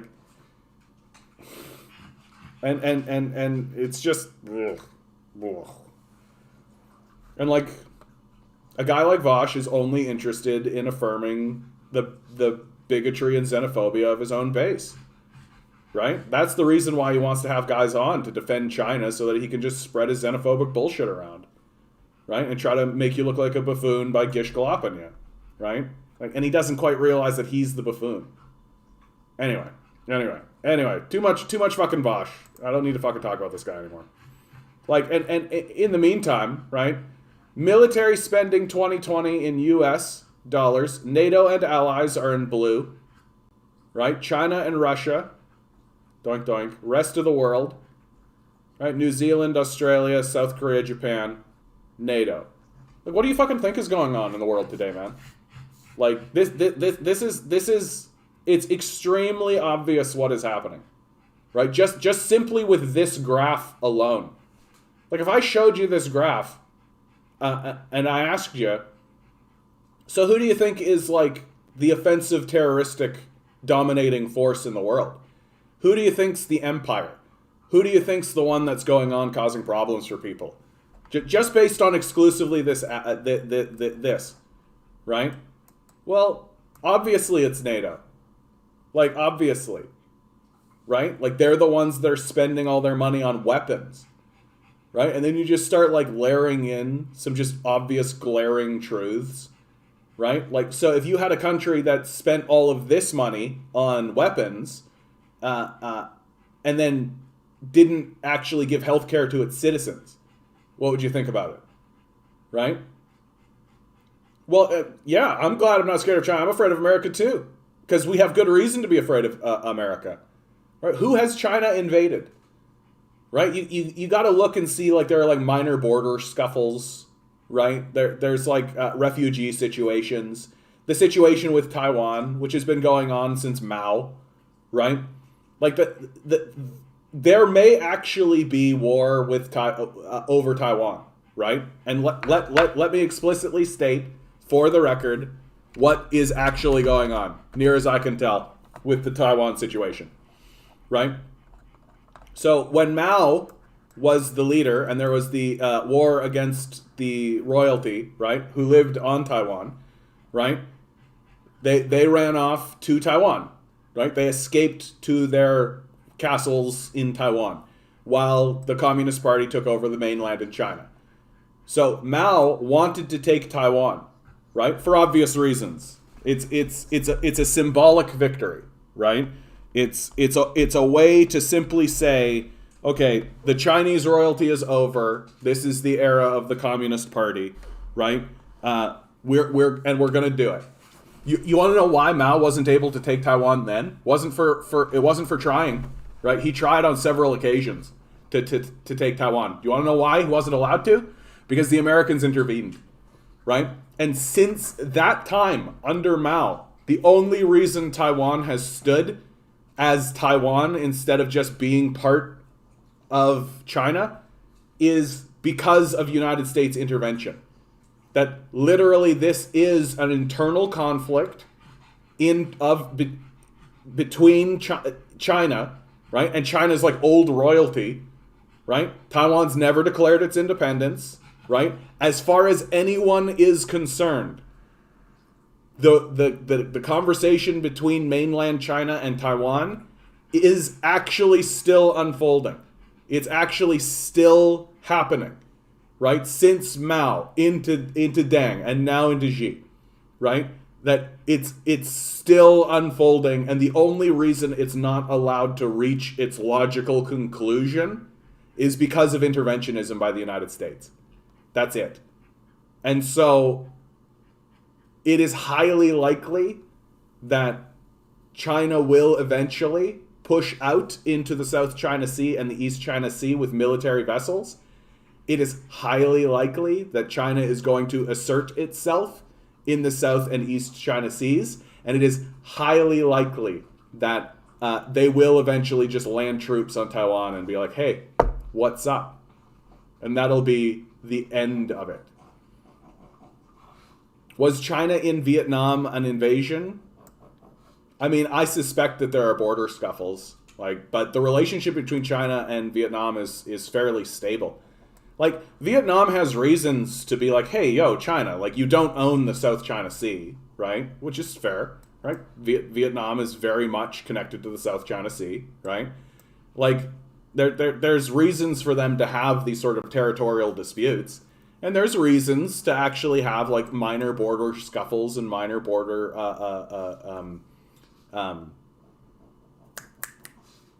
disputes, right? That's very normal. Like, that's very normal between nations with borders. There's a reason why nations that share borders often have, like, kind of a begrudging relationship with one another, because there's always some kind of thing going on. And eventually either China loses its shit and becomes just like an imperialist crazy place, or it continues building relations the best that it can with its neighbors, right? And that's all you can do. Like, that's all it is. And but I'm hearing people say the dumbest shit. Like, the Belt and Road Initiative is imperialism. It's like, no, it fucking isn't. Like, they're literally building rail with the permission of the nations that they're moving the rail into. Like, it's called trade, baby. Like, it's called trade. Like, so sorry that you only understand the world as in imperialist, like, through an imperialist lens. Like, if you actually step out and think, oh no, China has validity. China is an entity that can exist in and of itself without my permission as a Westerner, right? And my critiques of China from the Western perspective it's very difficult to critique China from the Western perspective because we have an imperialist worldview, right? Like, and so if you have an imperialist worldview and you see everything in terms of empire or not empire, or in terms of empire rather, then any action that anybody does is imperialists and expansionists and to steal resources and all this kind of stuff. Yeah, China is colonizing Africa. Yeah, exactly. Like, this kind of absurdist. Meanwhile, like, there's a reason they have to talk this way, right? Like, there's a reason. And the reason is very simply that here's the largest trading partner in each country in Africa. Like, what do you think's happening in Africa? Like, for real. Like, what do you think's happening in Africa? And, like, more and more and more, the African nations are starting to see, like, this is a good deal. Like, the Chinese come over and they work with the African nations to build ports and infrastructure, right? And when they get into some kind of dispute over financialization, right? Instead of, going in, bringing in their military, destroying the place, right? Trying to get their pound of flesh. Instead of doing any of that, they just say, oh, okay, don't worry about it. Because the Chinese understand that money isn't real. Like, they understand that money is a tool that you can manipulate and use and control how you like. And most of the time, when China gets into some kind of dispute, if it comes down to the money, if it comes down to just like, oh, you need to pay back this, like, invisible currency we invented in the first place, they just say, don't fucking worry about it. And literally, they're like building infrastructure all along the coasts here that is going to make these African nations wealthy. Like, it's going to. Like, certainly wealthier than they are right now. Because the number one thing that the Africans need right now, right, is infrastructure. That's what they need right now. I was listening to an interview given by the I believe it was Zambia, if I'm not mistaken. Zambia or Zimbabwe, in any case, right? Just the prime minister of this place. And he's literally saying, like, yeah, people come in and they got these big ideas and they got all this kind of stuff. But, like, we need roads. Like, that's what we need. We need roads. Like, you're talking about building, like, a facility here, right? You want to build a facility here. Oh, okay, great. We literally have dirt roads here. We need roads. Right? And so along comes China, and they're just like, hey, we'll build a road. And Zambia's like, cool. Right? And why can't Zambia get roads or infrastructure or anything built? Because the billionaire class, the capitalist class, don't give a fuck about that. They don't care. They're not interested in building roads. How do they make money from that? Right? This is why the project of capital and neoliberal capitalism is ultimately a failure. Because the whole point of being a nation, a federated body of people who work together, right? Like the United States is like 50 countries that are working together, right? Canada is like 11, 12, 13 countries working together, right? We're not a homogenous group, right? And the whole concept behind this idea was that we'll pool our resources and then use those resources to build what? Infrastructure, so that we can improve our society so that the next generation can have an easier go of what we're doing. That's the whole point. But once you infuse that with billionaires and then start asking their permission for literally anything, they're gonna say no.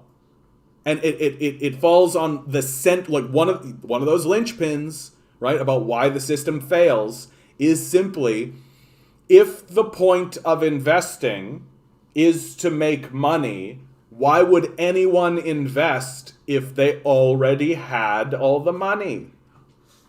Right? That's what neoliberalism is. Let's give all the money to a small group and then it'll trickle down. But here's the flaw, the fatal flaw. I already have all the money. Why should I invest? I already have it. And so these billionaires just go off into space rocket shooting, like idiotic, moronic vanity projects, right? That's all they're doing. It's just moronic, childish vanity projects for themselves, right? Meanwhile, like towns are like, hey, we could use like fucking Flint, Michigan, sitting there being like, hey, we need new pipes. Basic infrastructure. We need pipes, right? Rocket into space.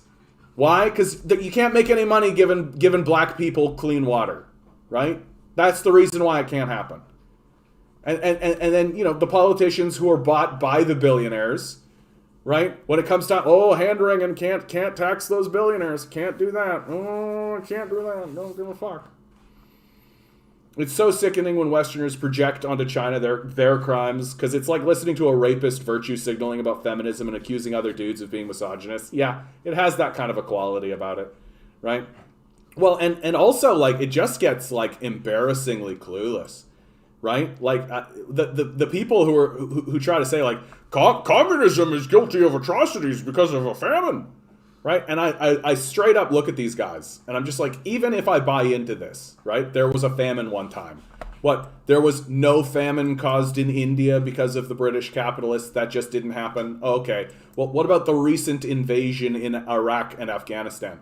Oh, that doesn't matter. What about the Vietnam War, right? The Cambodia, Laos. What about fucking slavery? What about the genocide of the First Nations people? Where's the genocide? Where's the slavery in communism, right? And it's just, it's ridiculous, hysterical, like, reefer madness propaganda. That's all it is. It's just people walking around being like, I saw a movie that said that's the devil's weed, that it makes you crazy. I had a friend named Becky. She ate a weed and then died, right? Like, it's that level of intelligence. That literally we're not above that. Like, and the people who are saying, like, communism is responsible, they know nothing about the subject. Literally nothing. So we're a very embarrassing people, and we're going to pay for it pretty badly. Pretty badly. As places with actual state-run systems actually build things for their own citizenry. And we're just going to fall behind and fall behind and fall behind. And in 10 years' time, it's going to get real clear, like crystalline clear, that we are falling behind. That is what's making China more attractive than the U.S., because Europe and the U.S. never built anything in Africa. Well, and honestly, dude, stability counts for a lot. Stability counts for a lot. Like, you look over to the United States, and it's literally like gun-toting, white supremacists, yeehaw, American flag, cowboy hat, right? NASCAR shooting guns into the thing, doing big marches, wearing white hoods, right? That's one side. And then the other side are these scheming Machiavellian corporate vampires, right? Who are literally like sucking the blood out of their own citizenry so that they can fucking fund Jeffrey Epstein's sex island. And these two, this is your choice, right? So you either get to work with like nut jobs, crazed lunatics who don't even believe in climate change, who are literally just, you never know what they're gonna do. You never know what they're gonna do, right? Who are so far off the political spectrum that they're literally in like Adolf Hitler territory. Like they're way over on the far right, right? People are saying like they're not even a political party, really. They're just like corporate stooges. And then over here, these guys are supposed to be your stability, right? This is what we're looking at for stability. But again, you never know what they're going to do. They're vampiric bullies. Joe Biden has bombed Somalia, Syria, right? Like this is your stability, right? Meanwhile, China is just like over there hammering out fucking rail, right? Building a port, right? You're looking at them being like, huh. They say they're going to do something, and then they do it. Huh. Like, which of these two are you going to go with? Are you going to go with the guy who you never know what they're going to say, and when they say something, they usually betray you? Or are you going to go with the people who are like, we would like to do this, and then you say, okay, and then they do it? It's pretty straightforward how this is going to go. Like, it's pretty straightforward. And at this stage in the game, the only thing that the United States can do to prevent this outcome from occurring is launch a full-scale invasion or a war. Like, that's how crazed and depraved they are. And there are signs all over the place that, like, NATO and all of these other people are starting to get a little bit like, okay, like this old agreement is stopped. The real turning point, the linchpin moment, okay, is when Germany's main trading partner becomes China. Right now, the holdouts in Europe are Germany and Italy. Everybody else is mainly trading with China, primarily, right? Germany still trades with the United States more. That's going to change once this place goes ahead and elects, like, Donald Trump. Like, once this place goes right off the rails, dude. Like, and it's gonna go right off the fucking rails. Like, even with these Democrats, the whole thing's coming apart. Like, it's pretty... Like, it's chaos. It's total chaos. And it's so to me, it's about stability. It's completely about stability.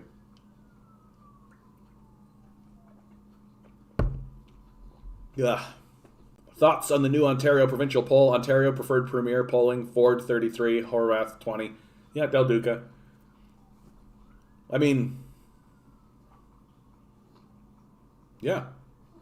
Like, when I went with a group of people to protest at Doug Ford's house, right? And it was a poverty protest, and specifically a disability protest, right? That we give less support to people who are disabled than the United States does. Like, that's how despicable we are when it comes to helping people with disabilities here in Canada. And the experience I had dealing with the people who vote for Doug Ford's neighbors, right, people around, that these are the most despicable people in the nation. Period. There was one old man that came and tried to destroy our sound equipment. There was a straight out Karen whose big complaint was that we were interrupting her walk with her dog, telling us that she has what she made because she works hard, right? Children would laugh. There were several disabled people, right? And children would point and laugh at them, and their parents would just kind of have like a dumb little smirk on their face while it happened. Like, these people are depraved. Like, completely depraved, without morality whatsoever. Like, they may as well be ghouls, as far as I am concerned, right? You can just go talk to them. Like, literally go to Doug Ford's area and just talk to these people. They're vapid, empty, depraved ghouls who literally do not care about very basic things. Like, and literally, like, they don't care. And if you cause them problems, they will attempt to destroy your shit, as they did at that time. Right? And of course, what happens to this old guy? Some cop comes along, casually pulls him aside, gives him like a little talking to. Right? What do you think would have happened if I had gone over to that guy's house and, like, I don't know, kicked some of his flower beds? What do you think would have happened to me? Right? So, like, we're going to get exactly what we deserve. We're going to get exactly what we deserve. Especially because, like, Horvath is weak. She's just weak. Like, near as I can tell, she's just another neoliberal type. Right? And she's not actually going to come out and actually talk about the depravity of the nation. Right? She's not actually going to talk about serious things. I've actually completely jumped ship on Horvath. She came out and she was like, we're gonna increase the minimum wage to $20, and I was like, oh, interesting, by 2026. And I was like, oh, get fucked. We get fucked, right? Like, get completely fucked. This, like, piecemeal incrementalism, this total garbage way of communicating and way of thinking, and, like, at the end of the day, the people who are voting for Doug Ford are like, oh, for a highway. Yeah, that'll help. Like, we are talking about, like, the dumbest, least intelligent, like, very disconnected from reality. They just want their fancy cars. They just want their feeling of prestige, right? That's it. That's all they want. They don't care about anything else. And they will happily watch disabled people die in the streets in order to get it. Go get a job. That's the best you'll get from them. So we're getting exactly what we deserve here in Ontario. Like, and you know, and in, you know, another Ford premiership, and then people will be complaining like, oh, I can't find any workers and all the whole thing's got, and I'll literally be looking there being like, yeah, dude, that's what you voted for. Like, you voted for a con man to steal all your money. He smiled at you and shook your hand nicely and said, like, a few kind words to you, and so you believed him, because that's what a con man does. And you just keep voting for it. And you're too stupid and duplicitous to understand it. And in many ways, the people who support him are actually kind of, they respect it. Like, that's really what I think is the most barbarous aspect of it, is that they know that Doug Ford is, like, abandoning people and shitting on people and all this kind of stuff, because that's what they want, right? Doug Ford is giving these people exactly what they want, right? Like, we are talking about the most dangerous and duplicitous people that exist on the planet, and Horvath is not up to the task. Straight up, she's just not up to the task. Like, she's not going to call these ghouls out for what they are. She's not talking about Doug Ford's assault against climate change. She's not talking about the abandonment of the disabled and the poor, right? She's talking about 3 sick days. We're going to get 3 sick days. We're going to raise the minimum wage to $20 by 2026. That's what we're going to do. Yeah. Like, get completely fucked. Like, it is embarrassing, honestly. Like, it is embarrassing. But that we're a very embarrassing people, so. Yeah, we need universal healthcare as soon as possible. Yeah, that's not going to happen. Beijing needs to do a diplomatic boycott of NASCAR. Yeah, it would be just as meaningful. That diplomatic the diplomatic boycott of the Beijing Olympics has been an international embarrassment for the United States and Canada, like, and the UK. Like, the UK United States Canada alliance is steadily becoming the laughingstock of the world. That, like, they look stupid. And I mean, that's mainly because they are stupid. But, like, people don't respect the United States anymore. Why should they? Right? Why should they? Like, even if you just want to look at very recent history, the withdrawal from Afghanistan, right, and the handing over to the Taliban, like, it really, really shows that the U.S. is, like, completely incapable. And, like, the U.S. was saying the whole time, like, no, we've got things in place, right? The Taliban's not going to come up, all that kind of stuff. And this flows into the stability conversation, right? That, like, if the U.S. were withdrawing, saying, like, yeah, we're going to hand this off to the Taliban, and then that's what happened, people would have been like, well, it's shitty, but that's what happened. But that's not what they were doing. They were saying, like, we've put in a government that's going to be there and all that kind of stuff. Immediately gone. Like, immediately gone. You're right, pissed off. Let's do a musical interlude. Anybody have a request? You got a request, pissed off? What do you think?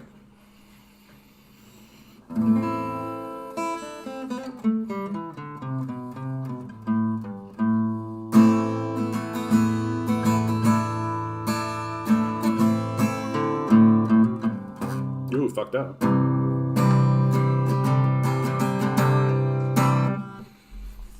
You're gonna make me pick? Okay, I'll pick. What am I in the mood for?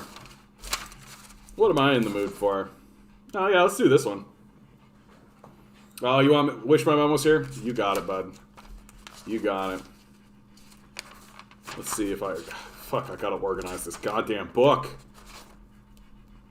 I gotta organize this goddamned book. Here we go.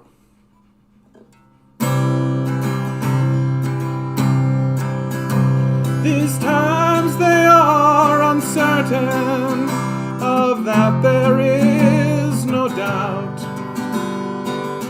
Nobody can tell me quite what it's all about.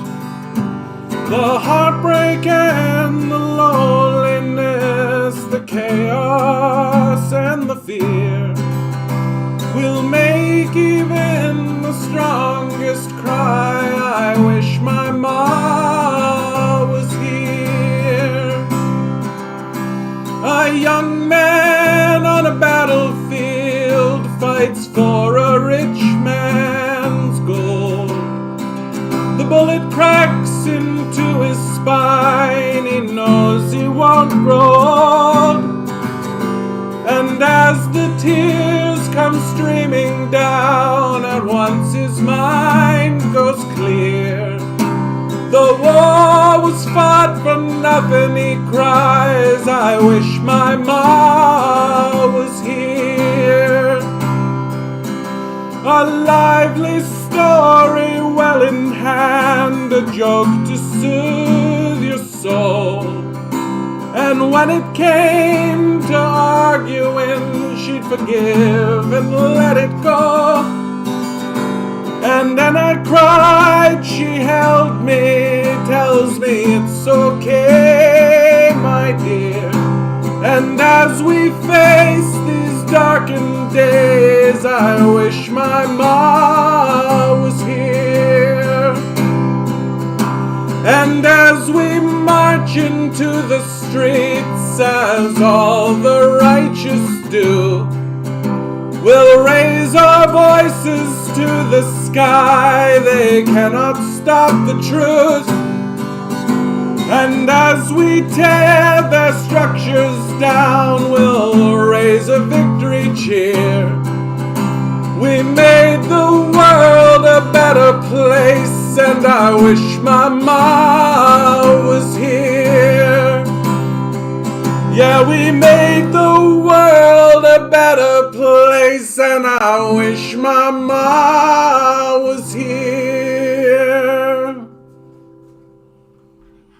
That's a good one, man. That's a good one. It's ever so slightly too high for me.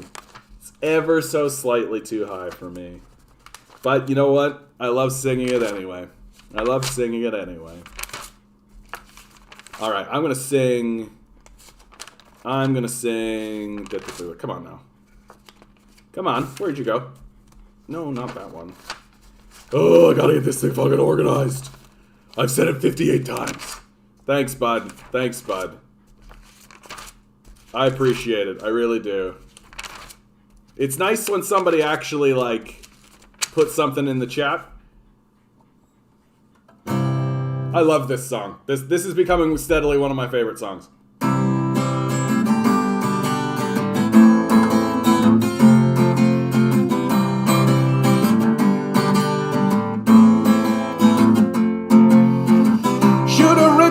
man into space. Gotta get ahead of the human race, 'cause we're the lazy ones working at the end of your nukes and your guns, and we don't even care. Bring on the doom. Light up this apocalypse. We'll be going soon. God let his chosen ones wander forever in the burning sun, and 10 times worse the fate for us. Forget him, worship the dust, 'cause we don't even care. Bring on the doom. Light up this apocalypse. We'll be going soon. Baptize us with rising tides. Never let us see what hides inside, and cover our sins with dollar signs. The fire will burn away our pride, and you could have done anything at all. You could have done anything at all. You could have done anything at all, and you chose this. We don't even care. Bring on the doom. Light up this apocalypse. We'll be going soon. We don't even care. Bring on the doom. Light up this apocalypse. We'll be going soon. We don't even care. Bring on the doom. Light up this apocalypse. We'll be going soon. Yeah, we'll be going soon.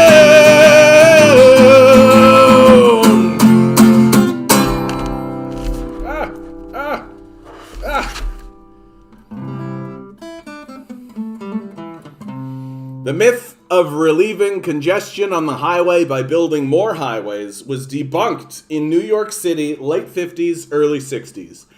We have fetishized the automobile, equating it as a right and not a privilege. Well, and even worse than that, which is well stated, Harry, well done. But even worse than that, right? Like, we know that this 413 highway is just literally going to be a transfer of wealth, yet another transfer of wealth from the public into the hands of a small group of wealthy developers, right? That the wealthy developers are going to buy up all that land, right? Then they're going to turn around and sell it to the government at an extraordinary rate, right? Like 5 times the value of the land, that kind of crazy bullshit, right? That's obviously what's going to happen. And then they're going to take forever to build this thing. It's going to be made at the lowest grade possible because they don't want to actually spend money, right? They're not actually interested in building this thing. They just want to look like they're building this thing. And then when it's actually finished and they've actually got it built, what are they going to do? They're going to sell it. Right? They're going to sell it like they sold the 407, right? And they're going to toll it, and then the whole thing is just going to be owned by some other wealthy industrial. Like that's what's going to happen. And if you don't think that's going to happen, then you're a fucking rube, like a fucking rube. The realities of communities obliterated because you can drive to the big box instead of shopping in your own neighborhood. Yeah, well, and I mean, like, for God's sakes, like it's hysteria, right? It's just this mass hysteria. I've got superpowers. Like, that's what it's all about. It's about inflating ourselves with superpowers, right? We're not actually interested in, like, being humble and living in the world and, like, even being content. We're not really even interested in just being a content people, happy with what we've got, right? Living peacefully. No, it's all about this manic chase. It's all about this manic chase for the next superpower, for the next, like, what's the billionaire gonna bring next, right? Like, what little doodad, what little gizmo, so that we can distract ourselves from what's actually real, right? I keep flipping past this one and it keeps calling out to me, so I'm gonna play it.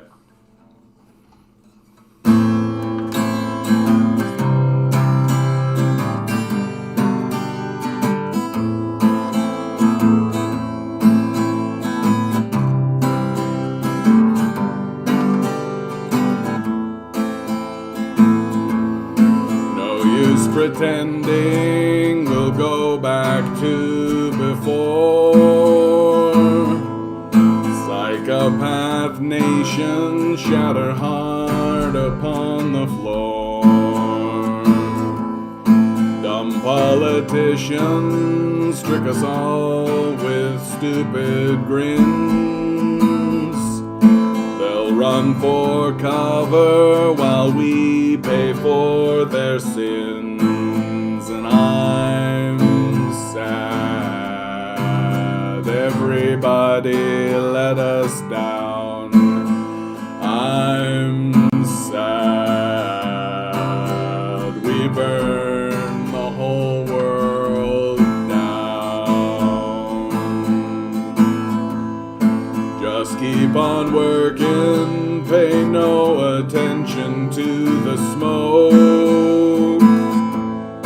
Just keep on working, nobody cares if you're still broke.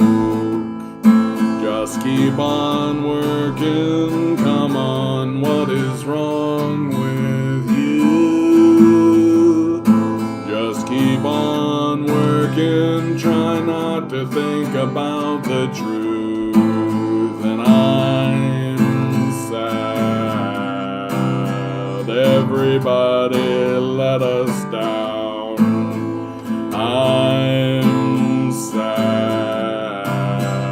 We burn the whole world down. God has no mercy for those who kill themselves.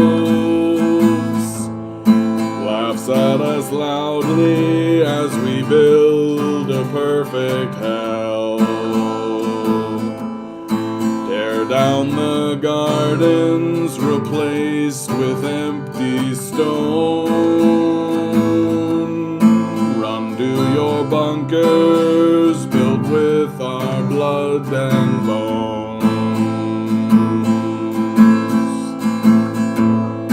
There's no forgiveness for us at all. There's no forgiveness for us at all. And I'm sad. Everybody let us down. I'm sad. We burn the whole world down. I'm sad. Everybody let us down. I'm sad. We burn the whole world down. Hey, Just JC, how you doing? I watched the Jackson Hinkle thing and I saw you in the chat and I thought immediately of you. I was just like, Just JC, going around, doing the rounds. Good to see you, Just JC. Good to see you. I think it was you that led me to Jackson Hinkle in the first place. So he seems like he's too straight edge for me, honestly. I feel and I can't watch his shit because the whole time I'm watching, I'm like, oh god, this guy's handsome and well spoken. Fuck this guy.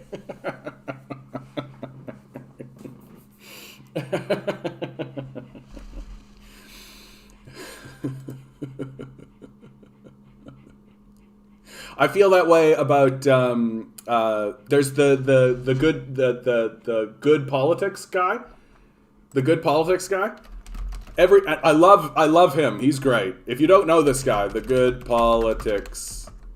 What am I doing? Good. Is it good politics? You know what? Maybe it's better. Maybe it's for the best that I'm completely blanking on this. Anyway.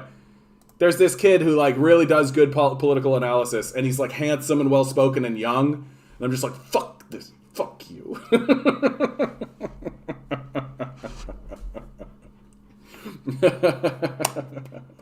Yay, old and bitter.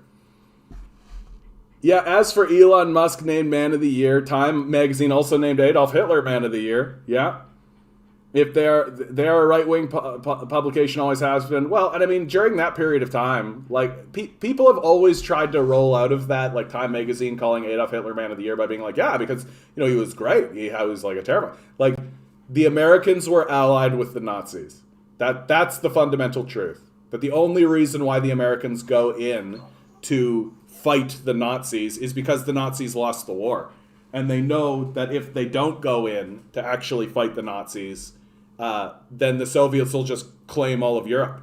And they can't have that, right? So they got to go in and they got to take Europe and meet the Soviets, right, to create a barrier and a line, so that the Soviets don't get like France and Spain, right, and Germany for that matter. And like, but like the American corporations were funding Hitler. Like, where do you think Hitler got all his support from? Like, who do you think was giving Hitler his support, right? Like, for God's sakes, like the Holocaust happened because of IBM machines that were created specifically to do the job that they need. It wasn't like they went to the store and like, it's not like they went to the store and just picked up like a random IBM machine. They like commissioned IBM to do this shit. So like the American corporations and America generally was supportive of Adolf Hitler's Nazi Germany, right? Which is why they name him Man of the Year, for God's sakes. Like, this idea that America is just like, yeah, we went and fought the Nazis and won that war. Like, the Soviets won that fucking war. The only reason the Americans get into that war is because they allow the bombing of Pearl Harbor to occur, right? Like, they know the bombers are coming to take out Pearl Harbor, so they let it happen. And that gets them into the war. Yep, you got it, but IBM, Coca-Cola, Prescott Bush, Henry Ford, right? And then after the war, the Nazis, a lot of the Nazis that get captured by America just get folded into NASA, right? Like, the space program is essentially full of, like, Nazis, right?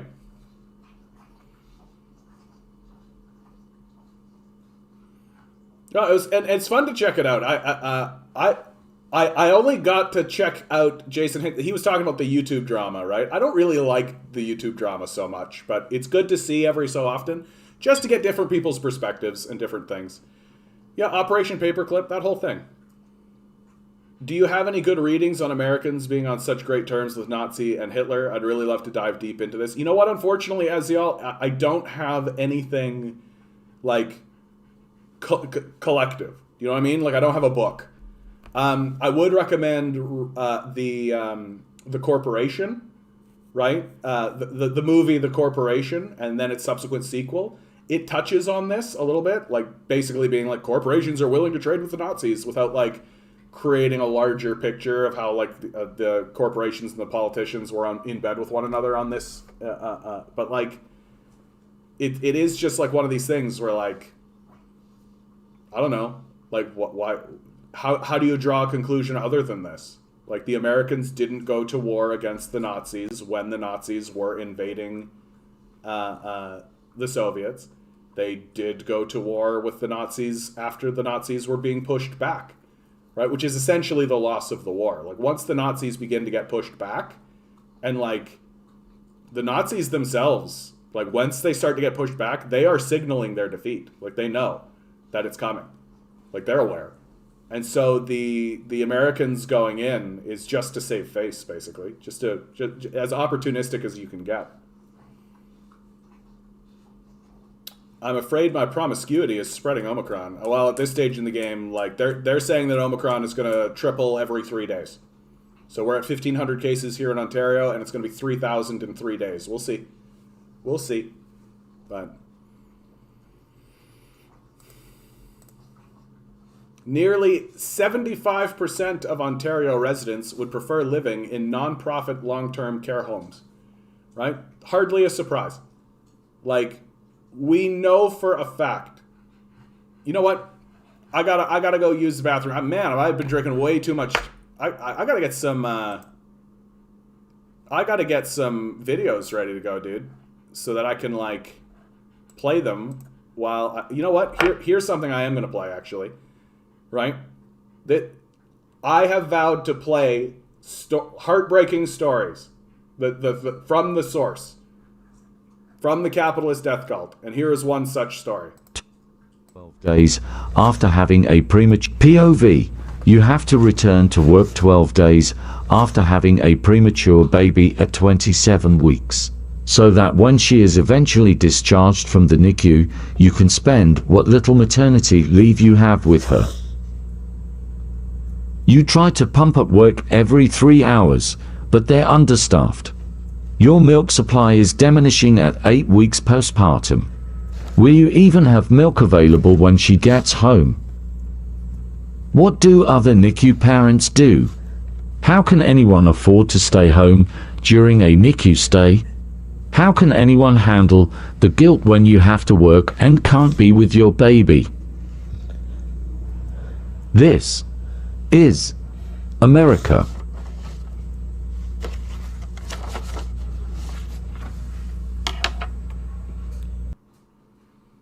And then we all wonder why birth rates are down, right? We all wonder why everyone why are people having kids? Like, why aren't people having kids?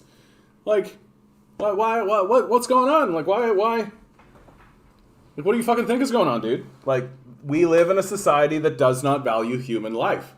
And perversely, the only people who are actually fighting for, like, human life are, like, the pro-birthers, right? I refuse to call them pro-lifers, right? I refuse to call them pro-lifers. They're not interested in life. They don't care about life. They care about birth, right? And they want the system that these people are born into to be shitty, because that's how they're getting their wage slaves, right? That if you're born into hopeless circumstances, right, well, we'll either arrest you and throw you into our prison population in order so you'll become a wage slave that way, right? Or you'll just, if they can force you to have children, they should force you to help take care of said kids. Yeah, exactly, Scavenger's 10. I don't think I've ever seen you here. Good introductory comment, bud. Well done. You did it. You did it. Like, why has it become grotesque to suggest that we structure our society to support ourselves?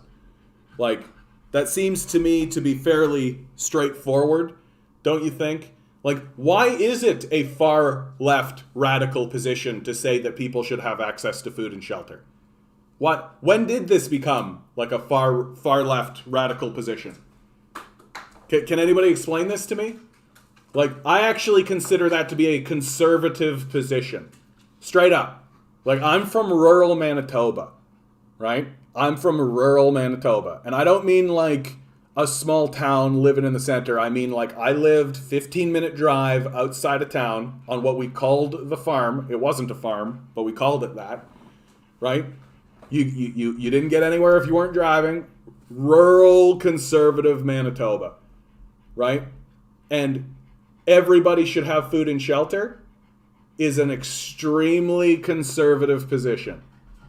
When did that stop? When did it cease to be the case that saying, like, everyone should have food and shelter became this, like, radical communist extreme left position? Like, and it's absurd to me that it's even a political position whatsoever, right? There are certain things that I think it's obscene that they have become political positions. Everyone should have clean drinking water. It's how is this a political position? How is this something that we're even debating, right? And like the excuses and the childish whinging that is being given to us to try to put the onus on us as individuals. Like, oh, you just need to work harder for a fucking literal death cult.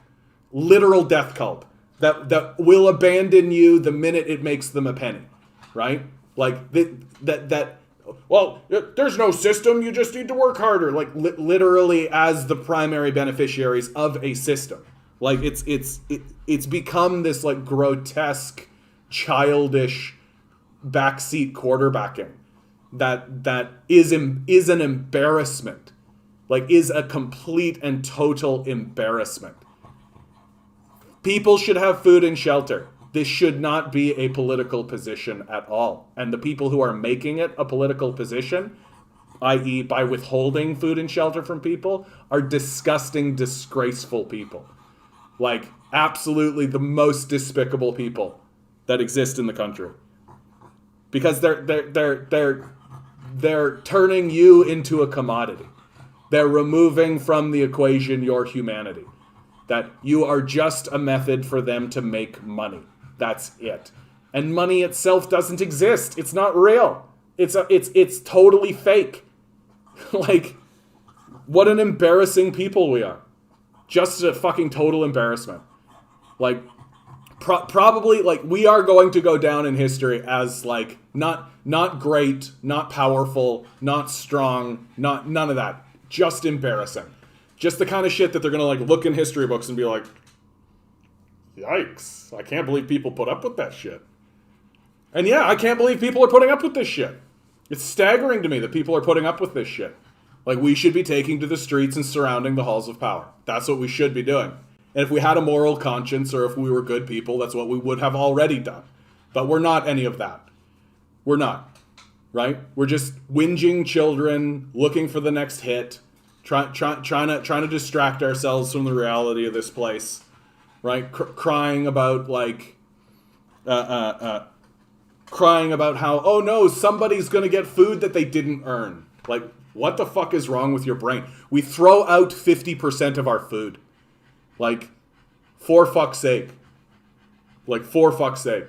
We literally should be nationalizing this process, subsidizing our food, and food should be free. Like, get the fuck out of here. And that should be considered a massive success. Can you imagine if we actually created a system where a people could just walk up to a grocery store, take the food they needed, and leave? And that's the system, right? How is that anything but a massive, huge, gigantic success? Who are the people walking around being like, oh, but you can't get a pile of gold in the corner? Like, ghouls and vampires. That's who, right? Get rid of them. Exclude them from the conversation. Like, I just don't, and I feel like all of that I just said is not political. It's like non-political. What is the goal of doing any of this if not to create a system where everyone can have access to food and shelter freely? What is the goal of a civilization if not that? Right? Just to empower some psychopath in the corner so they can, like, jump in a pile of money like Scrooge McFucking Duck? Brutal. Brutal. Children's rights are the most trampled upon. It's disgusting. Point is, they have no rights and are more often than not vilified for their parents' failures. Yeah. Like, I mean, we don't have rights. Like, what are you fucking talking about? If we don't have access to food and shelter, we have no rights. Period. Like, we don't give a fuck about any of that. Like, oh, big shock. The society built on slavery and genocide doesn't fucking give, like, rights to its people, really. Oh, but you can say what you like. Oh, okay. They'll let you say what you like as long as you don't organize. If you organize, they'll throw you in jail, like they did to the communists, like they did to Tim Buck. You do yourself a favor. Google Tim Buck. Find out what they did to him. And people who have kids and create future taxpayers get tax breaks. Yeah. But, like, those tax breaks only matter if you're already paying taxes, right? Kerosene on the oranges, UBI and nationalizing basic needs services would be so much better than what we're doing now. Yeah. Yeah. Like, and cheaper. Like, cheaper. Literally cheaper. Like, that's how you know the whole thing is as disgraceful as it can get. Right? That's how you know the whole thing is as disgraceful as it can get. Like, you're a basic income system would be cheaper than what we're doing now. Like, that's how disgraceful we are as a people. That even the narrative of how you're going to pay for that doesn't work, right? Because the system we're suggesting is actually cheaper by a good amount, by a healthy amount. Like, and it's not like we don't have the money, right? Like, I recently saw someone have, come on. It was right in front of, there we go. Right? Canada is pursuing F-35 warplanes that will cost at least $77 billion. How else could we invest $77 billion? Publicly owned telecom, $10 billion a year. Eliminate all student debt, $19 billion. Guaranteed livable basic income, $44 billion a year. Universal dental care, $2 billion a year. Clean water in all communities, $7 billion. Tuition-free post-secondary, $16 billion. Free public transit, $0.4 to $2 billion a year per major city. Like, we are a grotesque, despicable people. We want to pay more. We want to pay more for these outcomes. That's what we want. Yet they intentionally starve and murder by proxy because they want us fearful and desperate, so we beg to serve them for scraps. Exactly. Because in the end, it is all about having us do the work while they do nothing. That's what it's about, right? Like, that's the goal. It's so that David Thompson can sit in his mansion, right, looking at art and shit, and tell the rest of us to do all his work for him. That's what it's about. Yep. The grapes of wrath. Capitalists would rather waste food than risk their profits. And what's disgusting is that, like, when we read these books in the quote unquote educational facilities, right, when we're getting trained, that shit's never brought up. There's no high school teacher talking about how the grapes of wrath is a story about capitalists, right? Like, that's even though that's like explicitly what the story is about.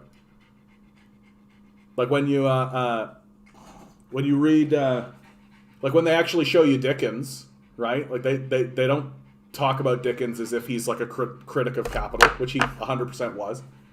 Like,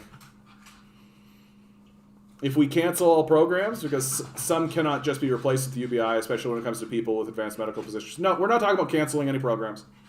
That's a far right position. Like that's something the far right likes to say. Like nobody in the center or to the left is actually saying we should replace. Like, it's not a replacement program. I know, buddy. I know. You're losing your little mind. Do you want to go get this? Go get it. Come on, little blind guy. Go get it. Go get it. He's so blind. But they lie and tell them their taxes will go up. Oh no! Besides, how would they feel good about themselves unless others are suffering? That's really what it is, Amanda. That's really what it is, right? They have no they themselves are not actually people. That they have no internal life. They have no sense of community or life or anything like that. Everything is about. That's why they're called reactionaries, right? Everything is about reacting. They have no sense of person. They have no sense of internal life, right? And it's especially obvious when they actually get talking about like existential things, right? About spirituality or any of this. Like, talk to these Christians about their Christianity, and like their spirituality only exists as it is bestowed on them by some external force. That they themselves are not even really a person. Which is why their whole belief system is as nihilistic as it can be. Things will be so much better when we're dead and in heaven with Jesus. Like, yikes. Yikes. If you believe that things will be better when you die, then you're not going to spend a penny trying to improve the things that are here. Right? You're not even going to spend a little tiny penny. You're not going to. Read In Dubious Battle by Steinbeck, a good examination of a strike and retribution by owners. Yeah. Honestly, the Simpsons episode where they go on strike. Like, there's a reason why all of our media is terrible now, right? Like, that Simpsons episode where they like go on strike is one of the great American television show episodes. Like, of all television. One of the strongest is the Simpsons episode where Homer leads a strike. You would never see that anymore, right? And the Simpsons themselves have become incoherent, right? You want to come up, buddy? You want to come up? You want to come up? Okay, you just want pets and scraps. All right. The Simpsons themselves are incoherent, right? Like, Marge doesn't work. Homer works a job. Do you want to come up, buddy? What do you want? Come on up. Do you want picked up? Sorry, guys. My dog is like trying to negotiate with me, but he's being very stupid. No? Okay. Then I'll leave you alone. Like, we will never get any of that kind of anti-capitalist or even pro-union stuff. Like, even now, amidst this, like, anti-work, like, great resignation, right? Like, oh, hey, here's a group of people who are upset and frustrated. They're having labor struggles. Anybody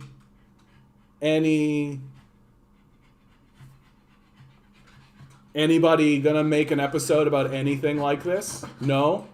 Interesting how there's no like big media push in order to try to like, you know, show the perspective of the strikers, show the perspective of any of this kind of stuff. Interesting. No, it's all shows about the rich and powerful, and about how strikes are a waste of their time.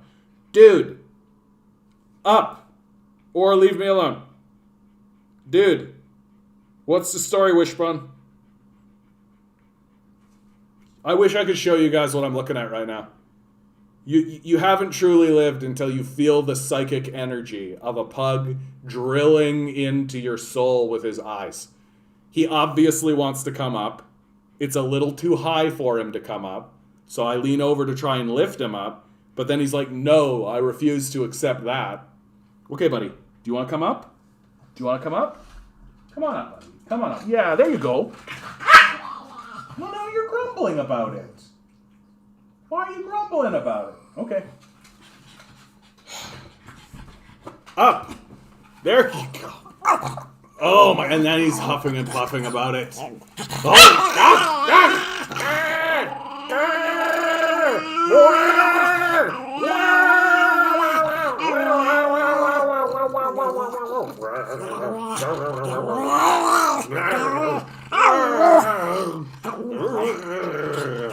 You guys see where I get it from, right? You guys see where I get it from, right?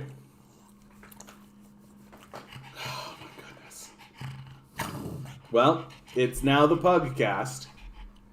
Tell me, Milo, what do you think about what's going on in the world? Yes. Hot. Hot and panting. Yep, exactly. Exactly. This is the quality stuff that we're tuning in for here at the Canadian Comedy, right? You come in, you get to listen to me talk about world events and how ridiculous everything is. You get some music, right? Whoa! You get this clumsy little idiot. Are you going to be a clumsy little idiot your whole life? Right? This grumpy little Gus. Isn't that right, Milo? Yes, world politics. World politics. Yes. Everything's crazy now with world politics. Well, I wanted to talk about this. Nearly 75% of Ontario residents would prefer living in non-profit long-term care homes. I mean, that's obviously the truth. Like, all of the evidence that we have shows that the non-profit long-term care homes are safer, they're better equipped, they're better staffed, that the people who are living in them are having a better time. And why? Because nationalization and national projects work, right? That if you actually want to have stable conditions, if you want something that is stable and that works and that's cheap, you want it to be a government-funded, government-run, non-profit system. That's what you want. The evidence is in, by the way, right? And it's for very, very simple and obvious reasons. That if you introduce private investors, right, who are worthless, provide no value whatsoever, right, except the base capital, which you can fucking make because you're the government. Like, you don't need these guys at all. But if you introduce them into the system, well, then you have to pay for them. And they don't do any extra work. They provide no extra value. And so all you can do is raise prices or reduce services. That's all you can do. There's no other place to go because you have to pay for these people who are providing no value whatsoever. And of course, they want enormous gains. Like, they're not interested in like a little, like, they're not going to take a salary of like $30,000. So they're just sucking up the resources of one person, right? They want millions of dollars for themselves. So they've got to suck up the salaries of a bunch of people, right? Like 10, 15 people. and they're worthless, right? They provide no value. They do no work. They don't even make decisions. At best, they may sit on a board of directors, but who gives a fuck? Like, it's completely, totally meaningless. And the only decision that they're ever going to make is, how do I make more money for myself?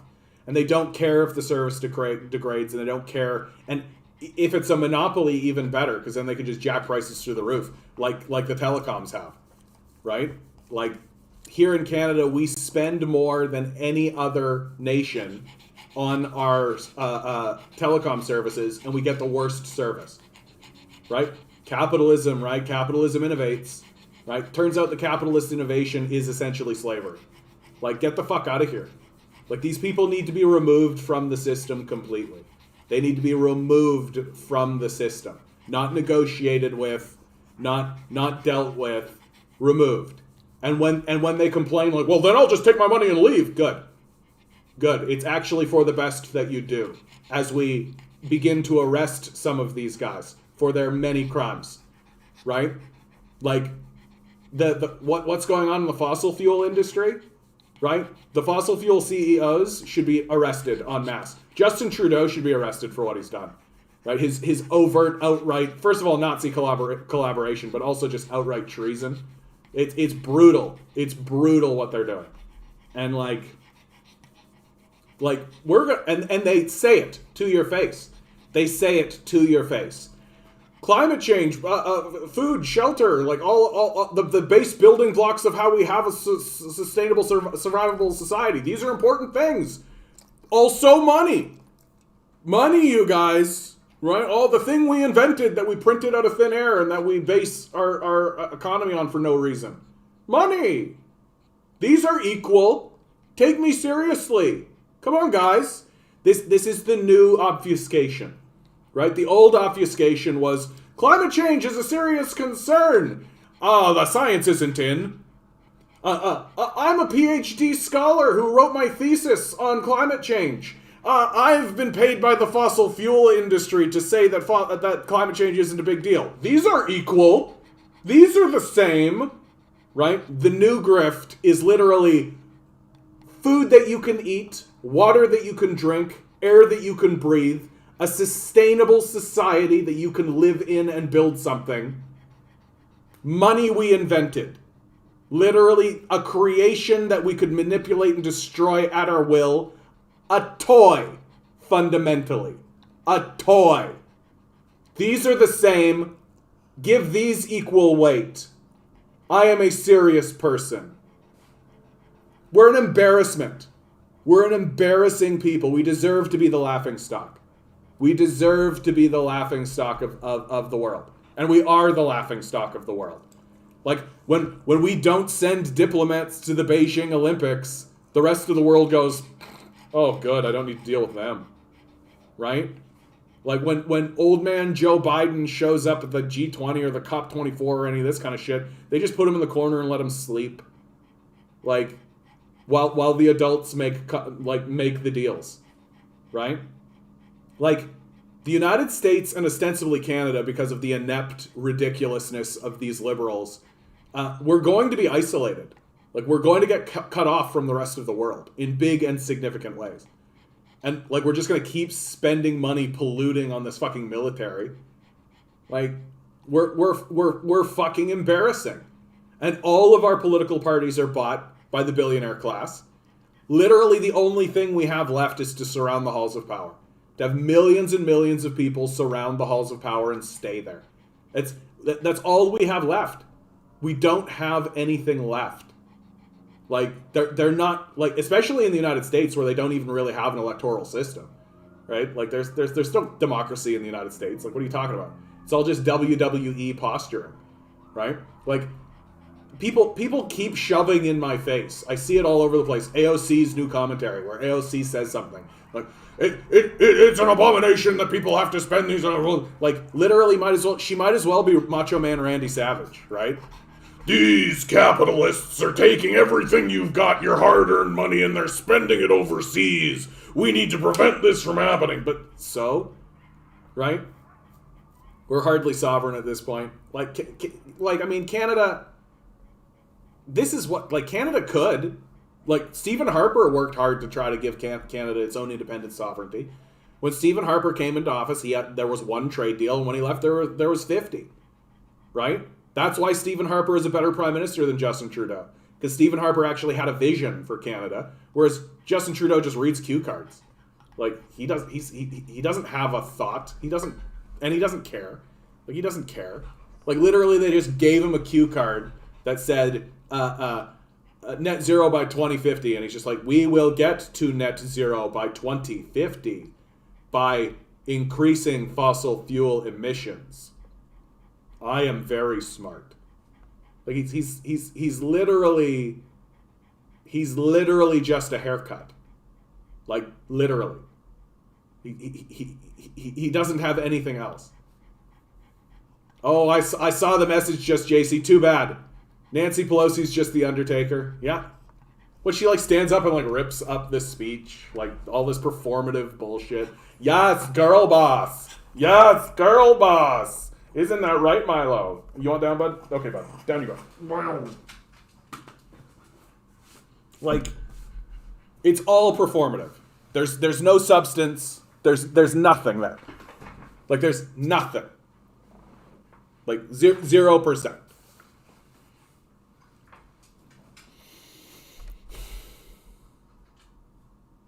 And at this stage in the game, like, even if the NDP were to get into power, like, what, a bunch of piecemeal reformists? Like, they're not going to do fucking anything. Like, they're going to do what the Liberals do, right? Because here's a successful strategy that works in Canadian politics. Promise something, do not deliver on it. There, you're a politician, right? And you can see that to like the nth degree with Doug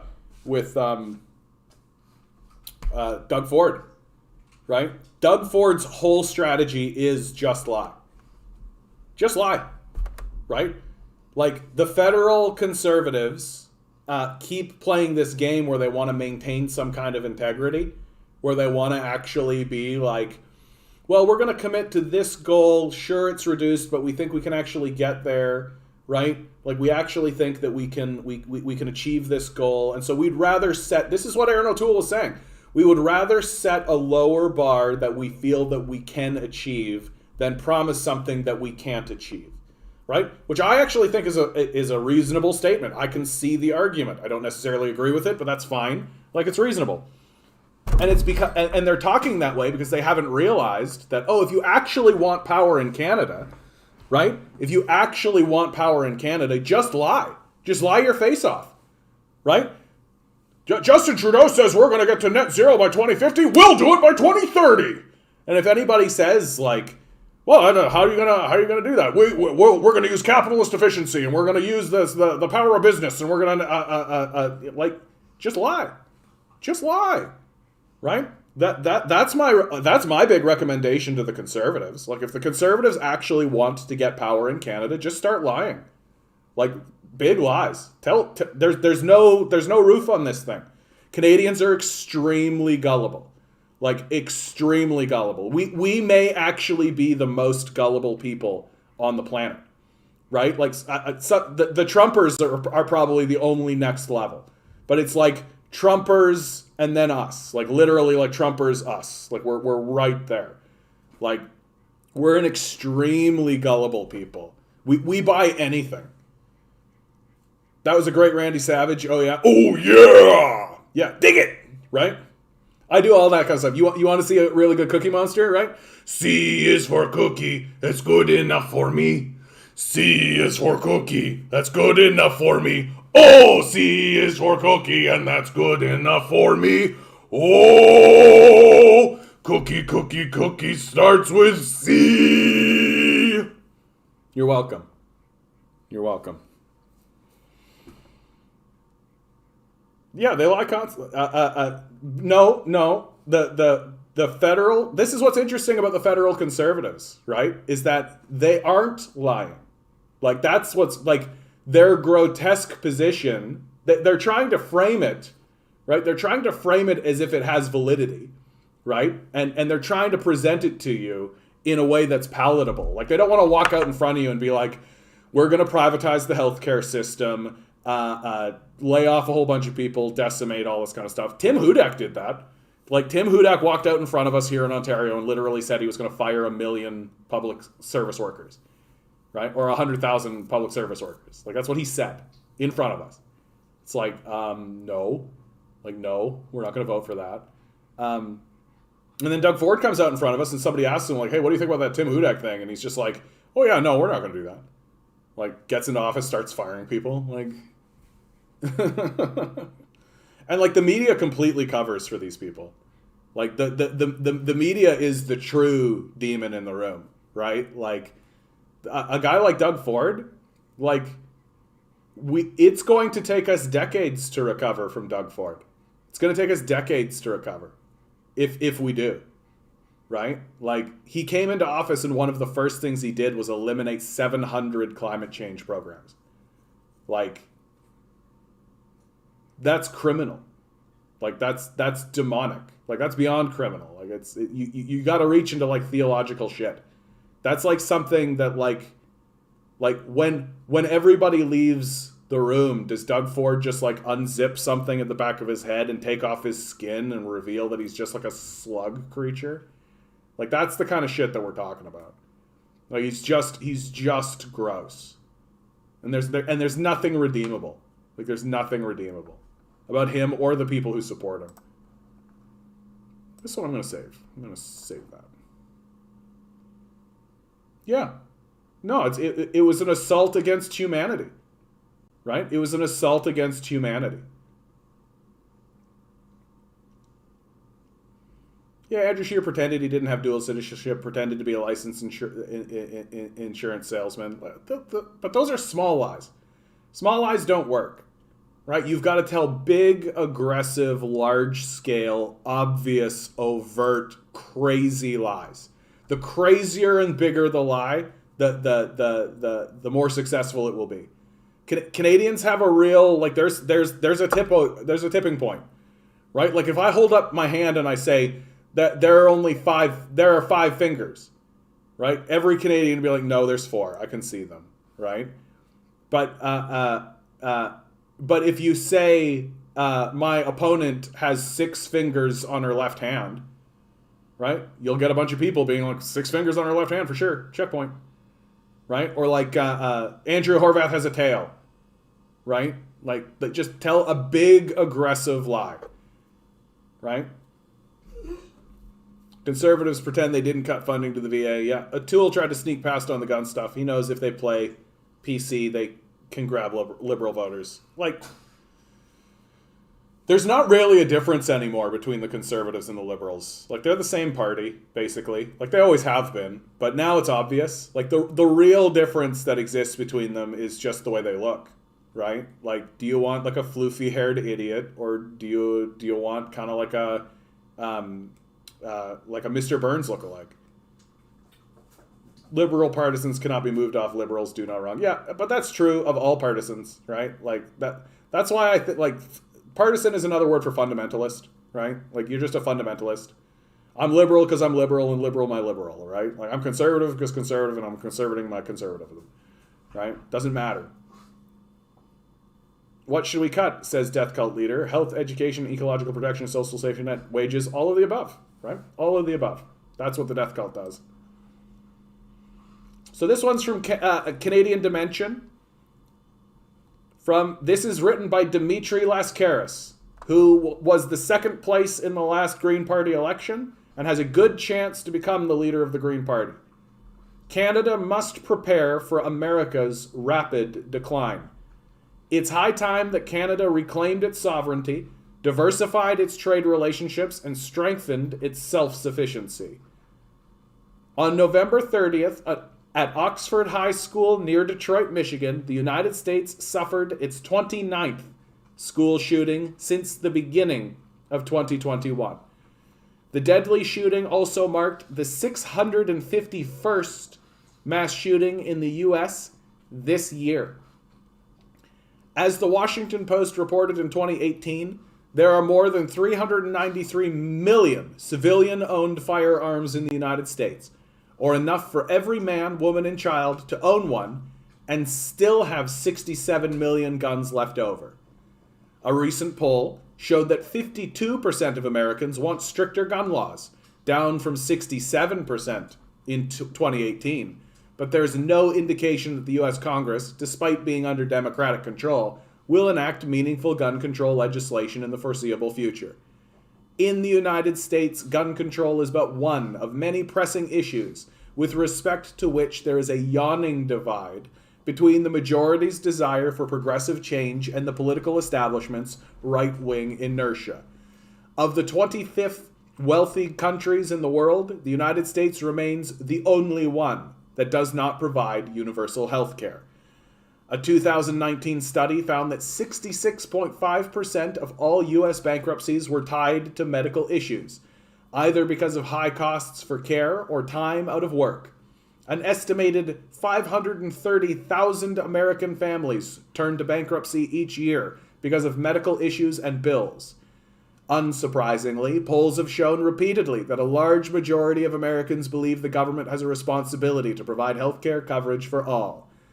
At the start of the COVID-19 pandemic, approximately 87 million Americans were uninsured or underinsured. If ever there was a crisis that called for the implementation of a universal healthcare system, this pandemic is it. Yet, despite Democratic control of Congress and despite Joe Biden having campaigned on a public health insurance option, both the Biden administration and Congress have failed to pursue either Medicare for all or the public option. Similarly, another recent poll found that 62% of Americans support raising the federal minimum wage to $15 an hour from the current paltry level of $7.25 an hour. Notably, $15 an hour is significantly below the average livable wage in the United States, which was estimated by researchers at the Massachusetts Institute of Technology to be $16.54 in 2019. In some major cities, such as New York and San Francisco, the livable wage is much higher. Yet, despite Democratic control of Congress and despite President Biden having campaigned on a $15 minimum wage, there is no indication Congress will enact such a wage anytime soon. In March of this year, as ordinary Americans continued to suffer from the economic impacts of the pandemic, an amendment to add an increase in the federal minimum wage to the Biden administration's $1.9 trillion COVID relief bill failed to pass in the Senate, with 8 right-wing Democratic senators joining 50 Republicans in opposing the pay bump. In the United States, with bipartisan support, military spending has risen inexorably for decades. As a result, the United States is, and has been for many years, the world's largest military spender by far.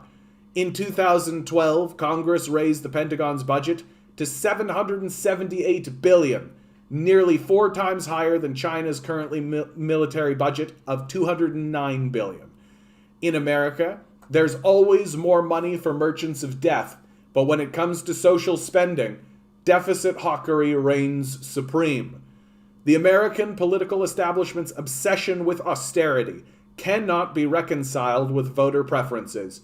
Polls consistently show little public support for reductions in federal spending and majority support for increased spending on education, infrastructure, the environment, and healthcare. Of course, America's problem goes far beyond gun violence, healthcare, the minimum wage, and military spending. Its festering social, economic, and environmental wounds include systemic racism, an epidemic of police brutality, the dystopian and inhuman treatment of migrants at U.S. borders, extreme inequality, a deeply politicized judiciary, a capture of regulatory systems, and an abject failure to address the climate emergency. In a true democracy, government policy generally reflects the will of the people and prioritizes the interests of the most vulnerable citizens. By that standard, the United States is no democracy at all. Indeed, we Canadians should stop describing and thinking of America as a democracy. Instead, we should acknowledge the reality of what our neighbor to the south has become, and we should strive to avoid the grievous mistakes that are destroying the last vestiges of democracy in the United States. A 2014 study by Princeton University professor Martin Gilens and Northwestern University professor Benjamin Page concluded, in essence, that the United States is now an oligarchy. Specifically, the authors found that a proposed policy change with low support amongst economically elite Americans, 1 out of 5 in favor, is adopted only about 18% of the time, while a proposed change with high support, 4 out of 5 in favor, is adopted about 45% of the time. They also found that when a majority of citizens disagrees with economic elites and or with organized interests, they generally lose. Persistent, dramatic, and growing disparities between voter preferences and government policies are radically unsustainable. Sooner or later, a social explosion is liable to occur. In a nation drowning in guns, a mass rebellion against a government beholden to the billionaire class could prove particularly violent and destructive. Rather than pursue real democratic reforms that reflect the will of the American people, the Biden administration has elected to engage in theater by convening a democracy summit. Tellingly, the summit excludes some of the worst tyrannies which the United States arms and supports, including the dictatorship of Egypt and the Saudi autocracy, as stated by Ajamu Baraka, former board member of Amnesty International and the U.S. Green Party's former vice presidential nominee. Obscene is only word that describes Biden's summit on democracy. There is no nation on the planet more responsible for human misery, death, and destruction than the United States. There are 2 terms that officials from the United States should never be allowed to utter: democracy and human rights. Despite its rapidly deteriorating political and socioeconomic conditions, the United States remains the world's most powerful nation, but we have ample cause to question how much longer its vast power can endure. Even more pressing is the question of how America's disintegration could negatively impact our own country.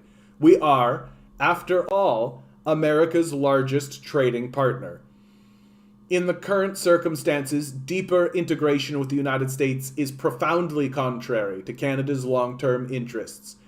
Our interest would be best served by reducing our reliance on the American economy and ending our deference to the United States government.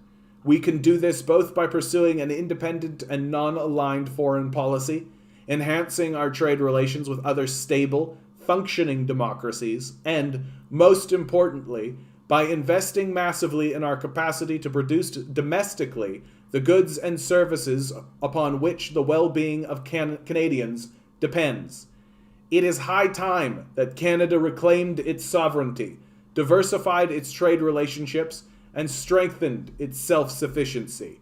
This, however, would entail a sea change in Ottawa, where political elites continue to advocate reflexively for deeper political and economic integration with the United States. By hitching Canada's boat to the American Titanic, they are jeopardizing our future. Dimitri Lascaris is a lawyer, human rights activist, and former candidate for the leadership of the Green Party of Canada. He is based in Montreal. Powerful stuff. And he's absolutely right. The decline of America is obvious. The decline of America into a civil war, the continued balkanization of America, these things are apparent. You don't need to even do an analysis, right? You just need to take a look at what the people themselves are saying and doing, right? Like, and chances are extremely good that we are going to have another insurrection moment in America, right?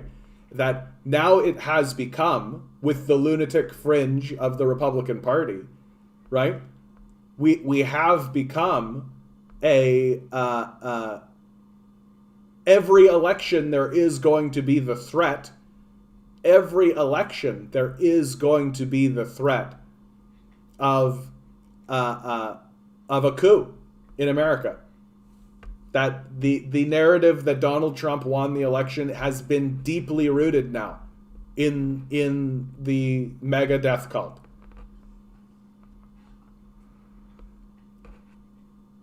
Yeah, America doesn't just have a gun problem, they have a gun culture problem. Plus all the lack of screening, social programs, and supports that leads to the misuse of firearms. I mean, one thing I don't hear anybody talking about, and I think should become commonly spoken about, that we should definitely be talking about all the time, is that this is a mass hysteria. That we are caught in a mass hysteria. And when you get caught in mass hysterias, when societies get caught in mass hysterias, they do insane, crazy things. Like, for God's sakes, the Salem witch trials were a mass hysteria. People literally were hunting for witches. Right? We can get caught in enormous mass hysterias, and this is one of them. We are for sure caught in a mass hysteria. We are not listening to reason. We are not listening to rationale. We are not looking at evidence. We are not looking at facts. We do not care. What do we care about? What do we care about? We care about superpowers. Exclusively. That's all we care about. And we worship and venerate people like Bezos who shoot rockets into space and shit. Like, we're looking at people like Musk being like, he's going to get us to Mars. And when you actually analyze these events and analyze this stuff, it's childish and stupid. Like, you've got to be very, very, very stupid to believe that Elon Musk is even interested in getting to Mars. Like, it's obviously a grift. Like, obviously. On the face of it.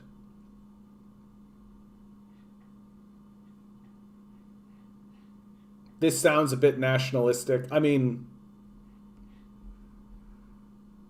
I don't know. We do have to actually rebuild our manufacturing base. I don't think it's nationalistic to say that. Like, the whole strategy from the West has been to get China to make all our stuff. This is why this like war with China narrative is so embarrassing for us. Like, imagine if we did it. Like, what do you think would happen to our country? Like, China would immediately stop trading with us. That would essentially be like good luck finding any goods. Like, yeah, we should probably have a manufacturing base. We should probably make our own stuff. Like, probably a good idea. I don't think it's nationalistic to say so. Like, honestly, I see it as a national security issue. Right? Because there is such a thing as like a national concern, and it's not nationalistic to point out that there are national concerns, right? Like, yeah, it's so funny too, because like self-reliance is good. Like this is something that we like. That's a conservative position. This is what the conservatives will say. You should be self-reliant. You should stand up straight with your shoulders back. You should be able to. Except when it comes to our politics, well, China will make it all for us, right? Oh, I need some workers. I'm just going to go get some wage slaves from Mexico. Like, big shocker, right? Conservatives are just enormous hypocrites who are fucking moronic illiterates. Like, my video today, like, unbelievable that there's a conservative standing up being like, capitalism is what gives us, is what drives us. I'm like, Jesus Christ, that's terrifying. That's fucking terrifying. It's a terrifying thing to hear that an elected official is actually saying out loud, capitalism is what gives us drive. Like, fuck you too, buddy. Like, what a deep insult to the human spirit. What a deep insult to what it is to be a human being. Like, sorry, dude, my drive is not capitalism. Like, it simply isn't. And how dare you insinuate otherwise? Like, that's gross. Get your fucking greasy shit out of here, you fucking cultist. The business plot was a political conspiracy in 1933 in the United States to overthrow the government of President Franklin D. Roosevelt and install a dictator. Yep. I mean, American history is full of this shit. Like, it's full of this shit. You can find plenty of events like this. Like, the business class doesn't want democracy. It's not interested in that. Like, it wants to own the place. Like, the American democracy, such that it existed, was erected so that slave-owning, like, British people who declared their independence from Britain could negotiate with one another. That's the whole point. right? It was never about like people voting for this guy to do like that like so that we'll get shit done. Like that was never the case. It literally was just like a popularity contest between the wealthy slave owners who declared independence. Like, there's a reason why you have like Thomas Jefferson saying like we should probably have like a full scale revolution every 7 years. Like we should probably have like was it him? Somebody wanted to build into the Constitution the idea that we would actually every 7 years we would reopen the Constitution and amend it. Like you wouldn't have to like gather up support for it; that it would just be done. Which I'm kind of in favor in. Yeah, if we partner with China, the U.S. sanctions us into oblivion. But like, again, like, if the U.S. puts sanctions on South America, Africa, Europe, Asia, China, like who's actually sanctioned, right? Like who's actually losing? Who's isolated, right? Like. There does come a point when like everybody just starts trading with each other and they just look at America as this weird little guy sitting in the corner crying about how like powerful they used to be. Like, and the only reason they had power was because they were the only nation that didn't get blown up. And then they squandered the 80 years where they actually had like the economic acceleration where they were ahead of everybody, and they squandered it completely in like bombing tiny nations. Because the tiny nations were saying, like, I think we should be communists. What do you guys think? Let's organize this along communist lines. What do you think?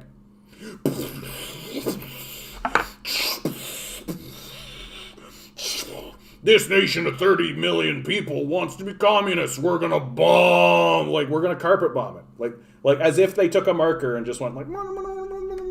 And that's the story of Vietnam. That's the story of the West Indies. That's the story of Laos. That's the story of fucking Burma. That's the story of Cambodia, right? Just like that's the story of North Korea, right? Like America is a fucking psychopath nation, and eventually it's going to pay the penalty pretty hard, right? We're going to put it in the corner, and everyone's going to try to forget about it. And like, and the idea that they're going to be able to maintain their military supremacy in this way, like not if their economic base collapses, right? And that's what happens when you extract all the wealth from your people, by the way. Like this project of wealth extraction is going to blow up in their face big time. Big time. Because they're not going to have a tax base. Right? And if you don't have a tax base, then you can't fund anything. Yeah, I saw a meme today in Nicaragua. It says the U.S. policy and sanctions are pushing us into the hands of China. Yep. That's exactly what happens. Right? Like, the U.S. is used to being the only game in town. They're used to being the monopoly. Right? Well, it's not true anymore. Like, there's another player. And that player is playing the game better. Right? China is a 4,000-year-old civilization, right? It wrote books like Sun Tzu's Art of War. You know those books that we all use to be like, yeah, Sun Tzu's Art of War. Well, that came from fucking China, right? Like, their governmental system is much more dense and much like it's not a popularity contest. There is a degree of that, but to get to the point where you're actually being elected based on popular opinion, you've got to go through like an enormous amount of checkpoints. It's closer to a university system, right? You have to actually prove that you're interested in helping people. Like in China, if you want to ascend to become the leader of the country, if you want to ascend to be like in the top tier of the governors and any of that kind of stuff, you actually have to prove that you're capable, intelligent, and interested in helping people. And if you can't do that, then you get knocked out of the system. You're knocked out of the running. That's the way the system actually operates in China. Whereas here in America, you just need to get people voting for you. That's it. It's just a popularity contest. And we're seeing what that looks like, right? We're seeing what happens if you structure your system to be like that.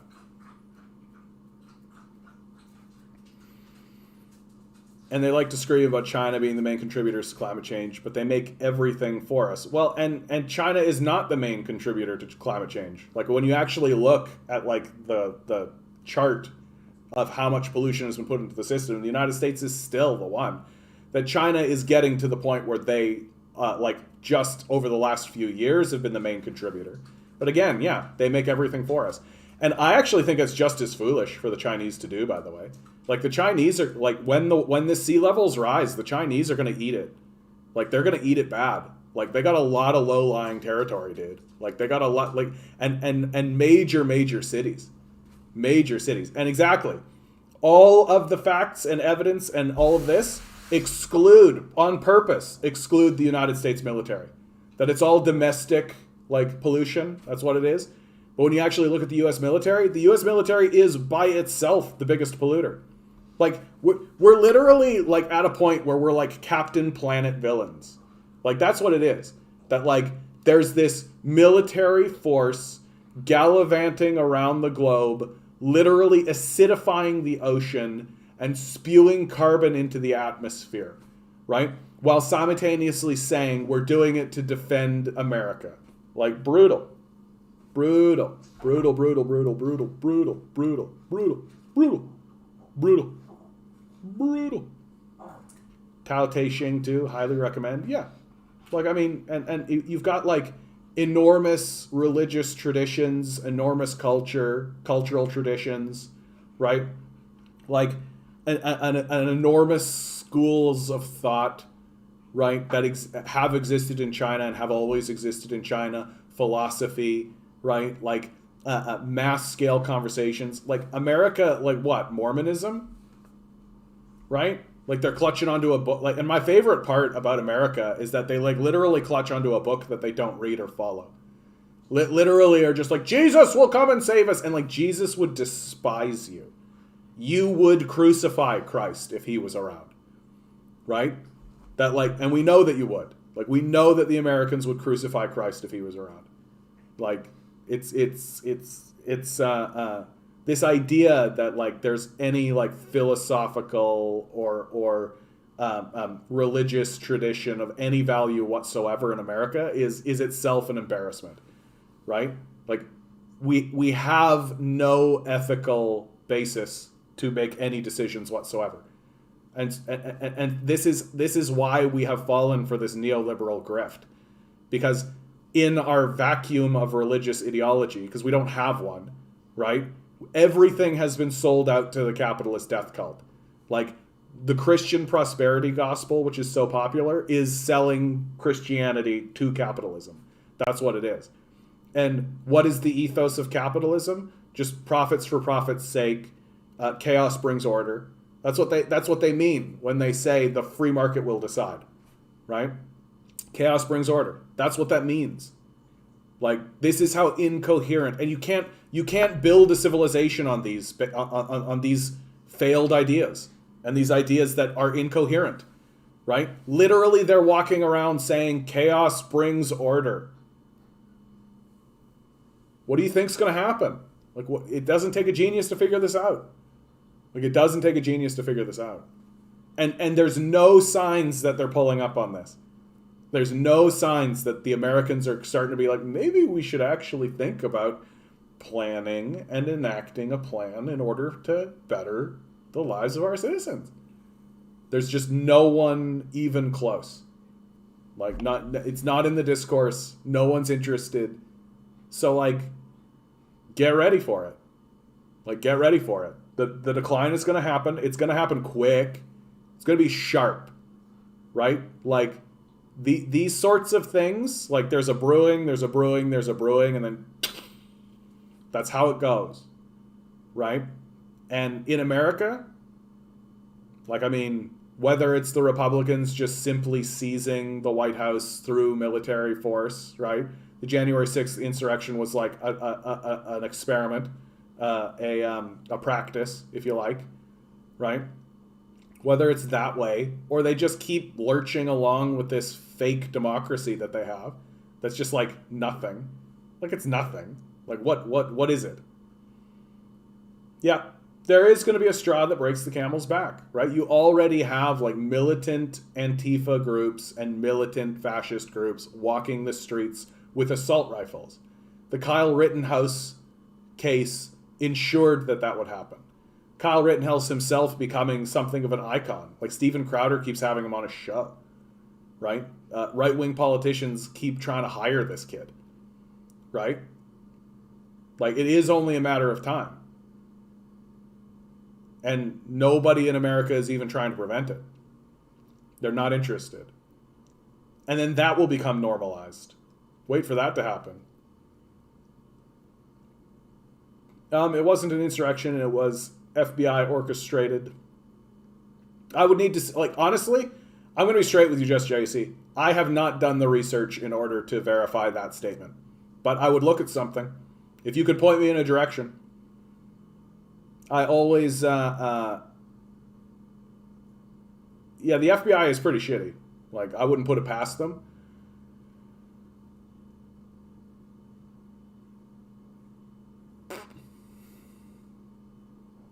Team America. Fuck yeah. Well, in the United States, like, I've seen outright, like, Antifa groups walking around with, like, assault rifles and shit. Like, they're armed. They're fucking armed. Like, it won't be bloodless. It's sad. And I mean, but, like, there isn't really a leftist movement in the United States. Like, the leftist movements that I see are basic centrists. Like, there isn't really a leftist movement in the United States.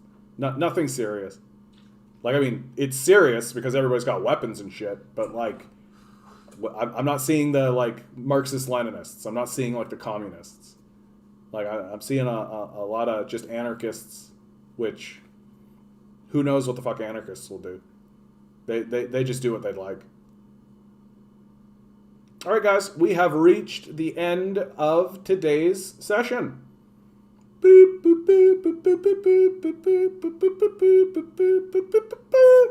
Please like, please share, please subscribe, tell people I exist. I'm so close to getting to that 1,000 mark.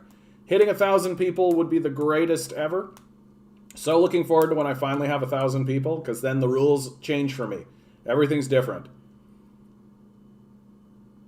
Thanks, Harry. And yeah, always remember, guys, you are a quantum being walking around in quantum energy. These billionaires are spending hundreds of billions of dollars to make sure you don't realize it. Because if you do, you might realize that you're just as valid as they are. And it makes you very difficult to enslave if you're thinking that way. Revolt. Rebel. Repent. Good luck. We're going to need it.